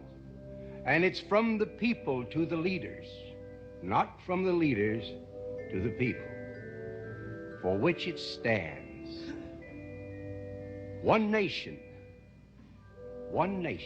meaning so blessed by God, indivisible, incapable of being divided, with liberty, which is freedom, the right of power to live one's own life, without threats, fear, or some sort of retaliation. And justice, the principle or qualities of dealing fairly with others. For all, which means, boys and girls, it's as much your country as it is mine. And now, boys and girls, let me hear you recite the Pledge of Allegiance. I pledge allegiance to the flag of the United States of America and to the republic for which it stands, one nation, indivisible, with liberty and justice for all. Since I was a small boy, 2 states have been added to our country, and 2 words have been added to the Pledge of Allegiance: under God. Wouldn't it be a pity if someone said that is a prayer and that would be eliminated from schools too? Michael Devine, the Doctor of Truth. Does anyone have anything they'd like to confess? At AM 1400 KVFD. All right, I am the Doctor of Truth. I'm Michael Devine, and this is AM 1400 KVFD, the voice of Fort Dodge. I was talking on the air about Dave Flattery trying to get in the building, and I forgot that we closed early today, so all the doors in the building were locked, and poor Dave's standing outside trying to get in. But you're here now, David. Hi, Mike. Thanks for letting me in. It's a little chilly outside. You know, I want to hear why you should be our next council person from Ward 3, but you're a baseball guy. I'm a baseball guy. Were you surprised by the World Series turnout? I wasn't sure really who was going to win the World Series. I thought both teams kind of mirrored each other. They had really good pitching, really good hitting. But They're I think solid teams, both of them. Very solid teams. But I think the experience maybe of the Nationals, Rendon and Scherzer, those guys are good, solid players. And we've really never heard much of Rendon, but that guy's been around a long time. He's a good player. Yes. And they've got gamers. You look at every one of those guys are hustling out of the box. I really like watching both teams. Those guys, they play the game right. It was fun to watch, and that's the young kid from the Astros, Sosa. What a player he is! Really, I've never seen a series like this where the Nationals come busting out in Houston and win 2 games. Right. They go back to Washington, and I thought, well, it's over. Yeah. They're not coming back to Houston. Yeah. Houston takes 3 in Washington. Right. And they're then I'm waiting for Houston to win. Right. You know. Right. And instead, the Nationals win the last two games. The last night's game, they won convincingly. That's right. Yeah. To win both teams to win all 7 games on the road is just unheard of. It is. Especially going into Houston with the roof over the top. It was loud in there, and to come away with 2 victories, 6th and 7th games in the World Series, unbelievable. And the pitching was great. Strasburg, he deserves the MVP. He really was does. terrific. He really does. Yeah. Well, Mulholland and Coleman will be in here tomorrow to tell me how wrong I am about sports, but I'm ready for them. Oh yeah. Though, I still think in the end it was a good series, but you still have to have more traditional teams like a Cubs or a Yankees or a Dodgers in there. I think it helps viewership. Oh, it does. Tremendously. And I would probably prefer to watch the Cubs, but I don't like the Cubs. But that helps viewership. I'm sure 2 years ago when they beat Cleveland, that was probably some of the most popular viewerships. I don't know what the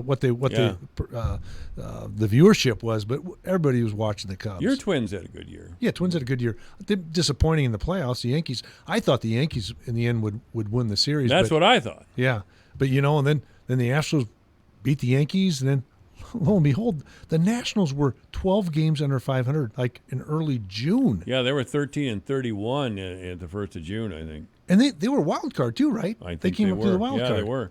They were a wild card. They were a wild card. Yeah. All right, let's talk about the city council race. Yeah. Why should you be reelected to Ward 3 City Council? Well, other than you're a lot taller than Richard is. I want to maintain the course that we've been on the last 10, 12 years while I've been on the council. There'll be a time where I'll need to get off. We've got some issues that we're dealing with, broadband that has now come up, and I haven't made up my mind on that. I'm still open to the discussion. Of course, we've been working on this rec center project for 10 years, and I wouldn't say it's dead in the water, but it's close until this Warden project gets more down the road, and so that's important. You think that the Warden thing is not going to happen? No, I think it'll happen. What I think ultimately it may not happen with this present developer.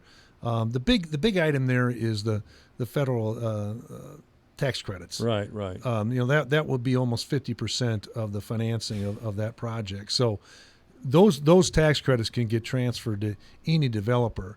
Now, does KDG have the wherewithal to follow through? We're still waiting. Don't know. But yeah, I think the will is still on the council to see through with this Warden project. Now, whether KDG is the developer, we'll see. And there's some target dates that I think they're going to have to comply with here in the next 30 to 60 days. They haven't been very compliant lately. No, they haven't been. So what is your attitude on broadband? I think I think it'd be good if we had it now. But my thoughts are, what is the next 10, 20 years of technology? Is it going to be satellite-based? Is it going to be fiber-based? If we had it now, I think it would benefit the community. But we're probably looking at 2-3 years down the road before it's here. And then what kind of technology is there going to be to replace that? We've gone from cable to fiber. What's the next? We haven't gone to fiber, Dave. No, I know we haven't. We're still in I'm saying if we go to fiber, yeah. It's a lot of $20 to $30 million to front, and I'd have to look at the numbers. You've got to spread those costs over a number of users to make it work. And so, do we have that many users? And am I going to get the same type of service on my phone, off a satellite? And the millennials would determine that. And right now, I think they're getting this is. I'm holding my cell phone. They're replacing the TVs. They're getting everything they want on their cell phone. But isn't that an argument because the young people under 35 are streaming? Yes. Isn't that an argument for better internet service from a better provider? Yeah, and that's what I need to know. I'm completely unsatisfied with the customer service of MediaCom. Yeah, it's terrible. Yeah, it's issues? Intolerable. Have I had issues? Yeah, they had me sitting home 3 days out of 6, waiting 4 hours for their technician to come. One technician came up, screwed up. I called. Another technician came. He didn't do the job either. Finally, I got the job done on visit number 3 on the 6 days when I started having issues. It was ridiculous. Well, and I don't know the makeup, the structure of how we'll do this, but I would assume that we would turn operations over to a private sector, like. Of course. Yeah, and so like we do with the water plant. And I would think, like we do with the water plant, I would think that service would be better than probably a Mediacom or a Frontier because it's locally owned by the citizens. Chip Baltimore was in here yesterday, and he talked about a debt reserve fund for revenue bond lending. Do you know what he's talking about there? No, I don't. Okay. I don't. Can you find out for me? Because, Chip with his expertise, he was making some references that I didn't understand that directly contradicted David Fierik's public It might be in banking terms a loan loss reserve in the event that it doesn't in the event that it fails, that we don't get the debt service coverage that we need in the long term. So it's there to pay those bonds off. I don't know. Well, we're going to find out. David, thank you. If you're a gearhead or not, you'll enjoy the Under the Hood Car Show every Saturday afternoon from 2 till 4 on the voice of Fort Dodge, AM 1400, KVFD. Partisan divide. I'm Lisa Lacera, Fox News. After the House vote to move forward with the impeachment inquiry of President Trump, both sides pointing fingers. Intelligence Committee Chair Adam Schiff defends against accusations the process has not been out in the open. During the depositions that we've conducted thus far, we've used a format that we believe very conducive to the fact-finding process. Those procedures now will be incorporated into the open hearings. House Republican leader Kevin McCarthy. Republicans believe in the Constitution. We believe in the rule of law, and that's why we're standing here today, and that's why the bipartisan vote in the U.S. House of Representatives was no. The White House issuing a statement on the vote, reading in part, the president has done nothing wrong and the Democrats know it. A top advisor on the president's National Security Council has wrapped up his testimony into the inquiry. National Security Council advisor Tim Morrison told House committees he was not concerned that anything illegal was discussed during the July 25th phone call between President Trump and Ukraine's president. But in testimony reviewed by Fox News, Morrison did say he, along with Ukrainian Ambassador Bill Taylor, were concerned about money being withheld to Ukraine and implications it would have on how Ukraine's government viewed the U.S. commitment.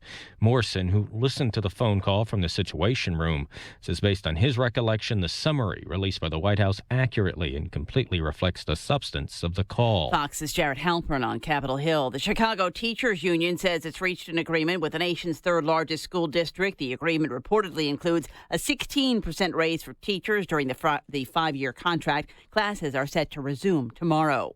Wall Street at the close. Stocks closing modestly lower. The Dow fell 140 points. The Nasdaq off 11. The S&P minus 9 points. America is listening to Fox News.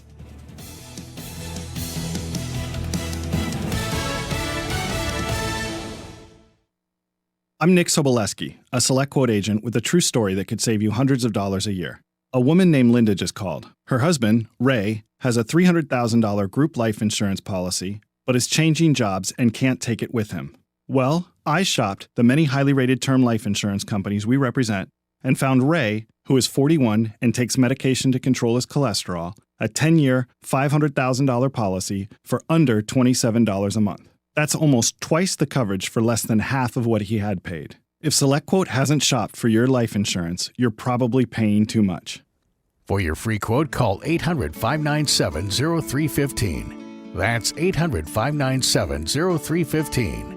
800-597-0315. Or go to SelectQuote.com. Since 1985, we shop, you save. Get full details on the example policy at SelectQuote.com/commercials. Or price could vary depending on your health, issuing company, and other factors. Not available in all states. Your news, your town, your station. KVFD News when it breaks. With your KVFD news update, I'm Rob Jones. The investigation continues by the Fort Dodge Police Department into the shooting Tuesday night that left a woman injured. Officers responded to a report of shots fired on the south side of town. 19-year-old Taylon Sturts was found on the scene with a gunshot wound. Sturts was sitting in a vehicle that was parked on 14th Avenue South when police arrived. Fort Dodge Police Captain Ryan Gruenberg said police believe Sturts was inside the vehicle when the shooting happened. Law enforcement officials still are unsure if the shots came from a vehicle or if the responsible party was on foot. Sturts was taken to the hospital here in Fort Dodge, then flown to a Des Moines hospital in stable condition. Gruenberg said that luckily her injuries were not more severe. The shooting remains under investigation. Anyone with information on the incident is urged to call Webster County Crime Stoppers at 515-573-1444. Tomorrow night, the first round of the Iowa High School football playoffs. The Fort Dodge Dodgers will be in action on 92 Rock and online at yourfortdodge.com for a 6:45 pregame and a 7 p.m. kickoff. The Dodgers will be on the road taking on 5th seed Cedar Rapids Kennedy. The Dodgers come in as the 11 seed, 6-3 on the year, punching their playoff ticket with a win against Marshalltown last week.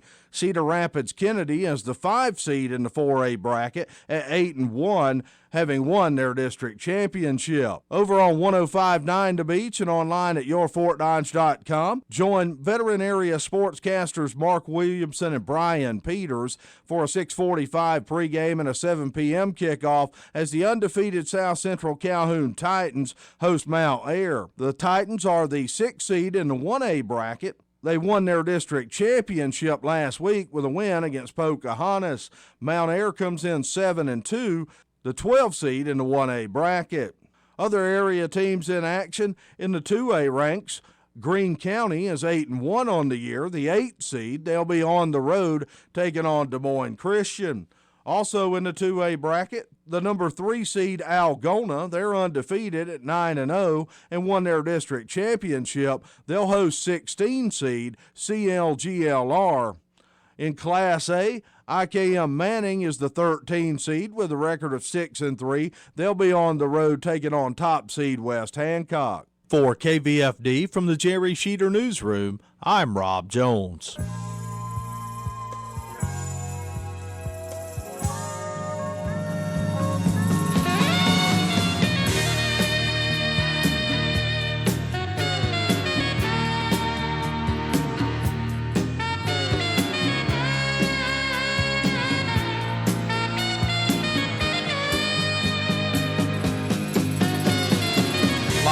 From the headquarters of Ramsey Solutions, broadcasting from the Dollar Car Rental Studios, it's the Dave Ramsey Show, where debt is dumb, cash is king, and the paid-off home mortgage has taken the place of the BMW as the status symbol of choice.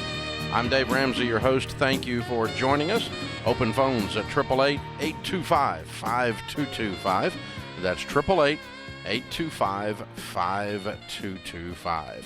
Jared starts off this hour in Florida. Hi, Jared. Welcome to the Dave Ramsey Show. How are you? Better than I deserve. What's up? Well, my wife and I, we have about $50,000 left in debt. One of them is a $25,000 loan, home improvement loan, and it's about a 15% interest rate. And we've had it for 5 years, only 5 years left of it. But I was wondering if we could get another loan for that same amount with a lower interest rate to pay off. What's your household income? Right at about maybe $100,000. So how quick are you going to pay off your $50,000 in debt, making $100,000? The plan is to do that within the next 18 months. Good. Okay. So the amount of interest you would save would only be over the 18-month period of time, and it really wouldn't even be on the whole balance. So the current interest rate you said was 15% on $25,000. Have you shopped for a different loan? I didn't know yet if I should, because it was a $30,000 loan. And it doesn't matter. It's a $25,000 $25,000 loan now. That's what the 15% is being charged on. And you have 15% on $25,000 for 18 months, although it won't all be there during that 18 months because you're going to be paying it down. Down to zero at that time. So it's probably an average of over the 18 months of half of that, give or take. So we're probably talking about $10,000 or $15,000 over 18 months average. And let's say you reduced it 5% and it was $10,000. That'd be $500. Oh, I see. Savings. So if you could get a 10% loan, it'll probably save you between $500 and $1,000 if you could find a 10% loan, which is fine. That's okay. If you send me $500 or $1,000, I'll take it. You know. Right. But it doesn't solve your $50,000 problem. What solves your $50,000 problem is the man in your mirror gets tired of being in debt so much that he closes down half his lifestyle and gets his mess cleaned up.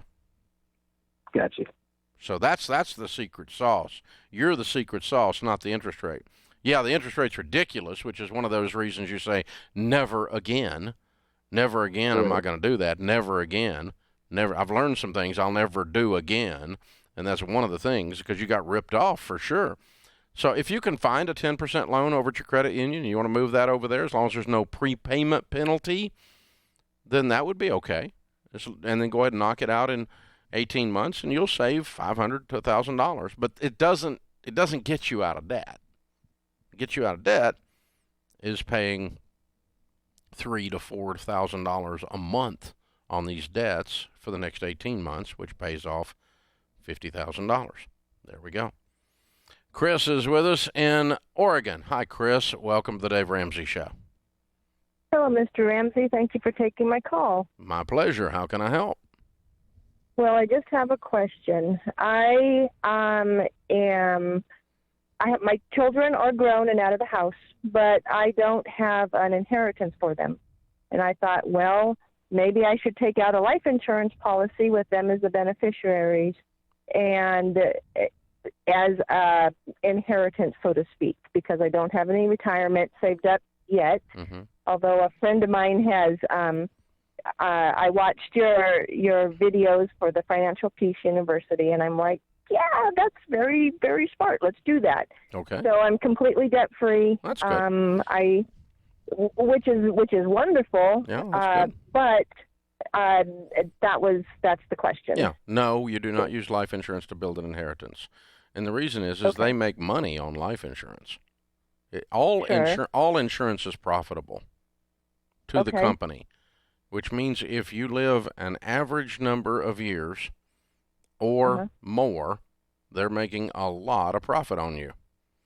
And I would rather that profit that you would have paid them go into investments, because there's no moral obligation for you to leave them an inheritance. I think you probably have left them an inheritance of character.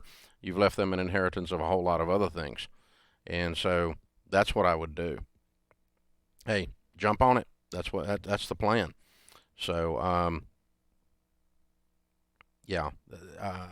no, you don't use an inheritance to build an investment.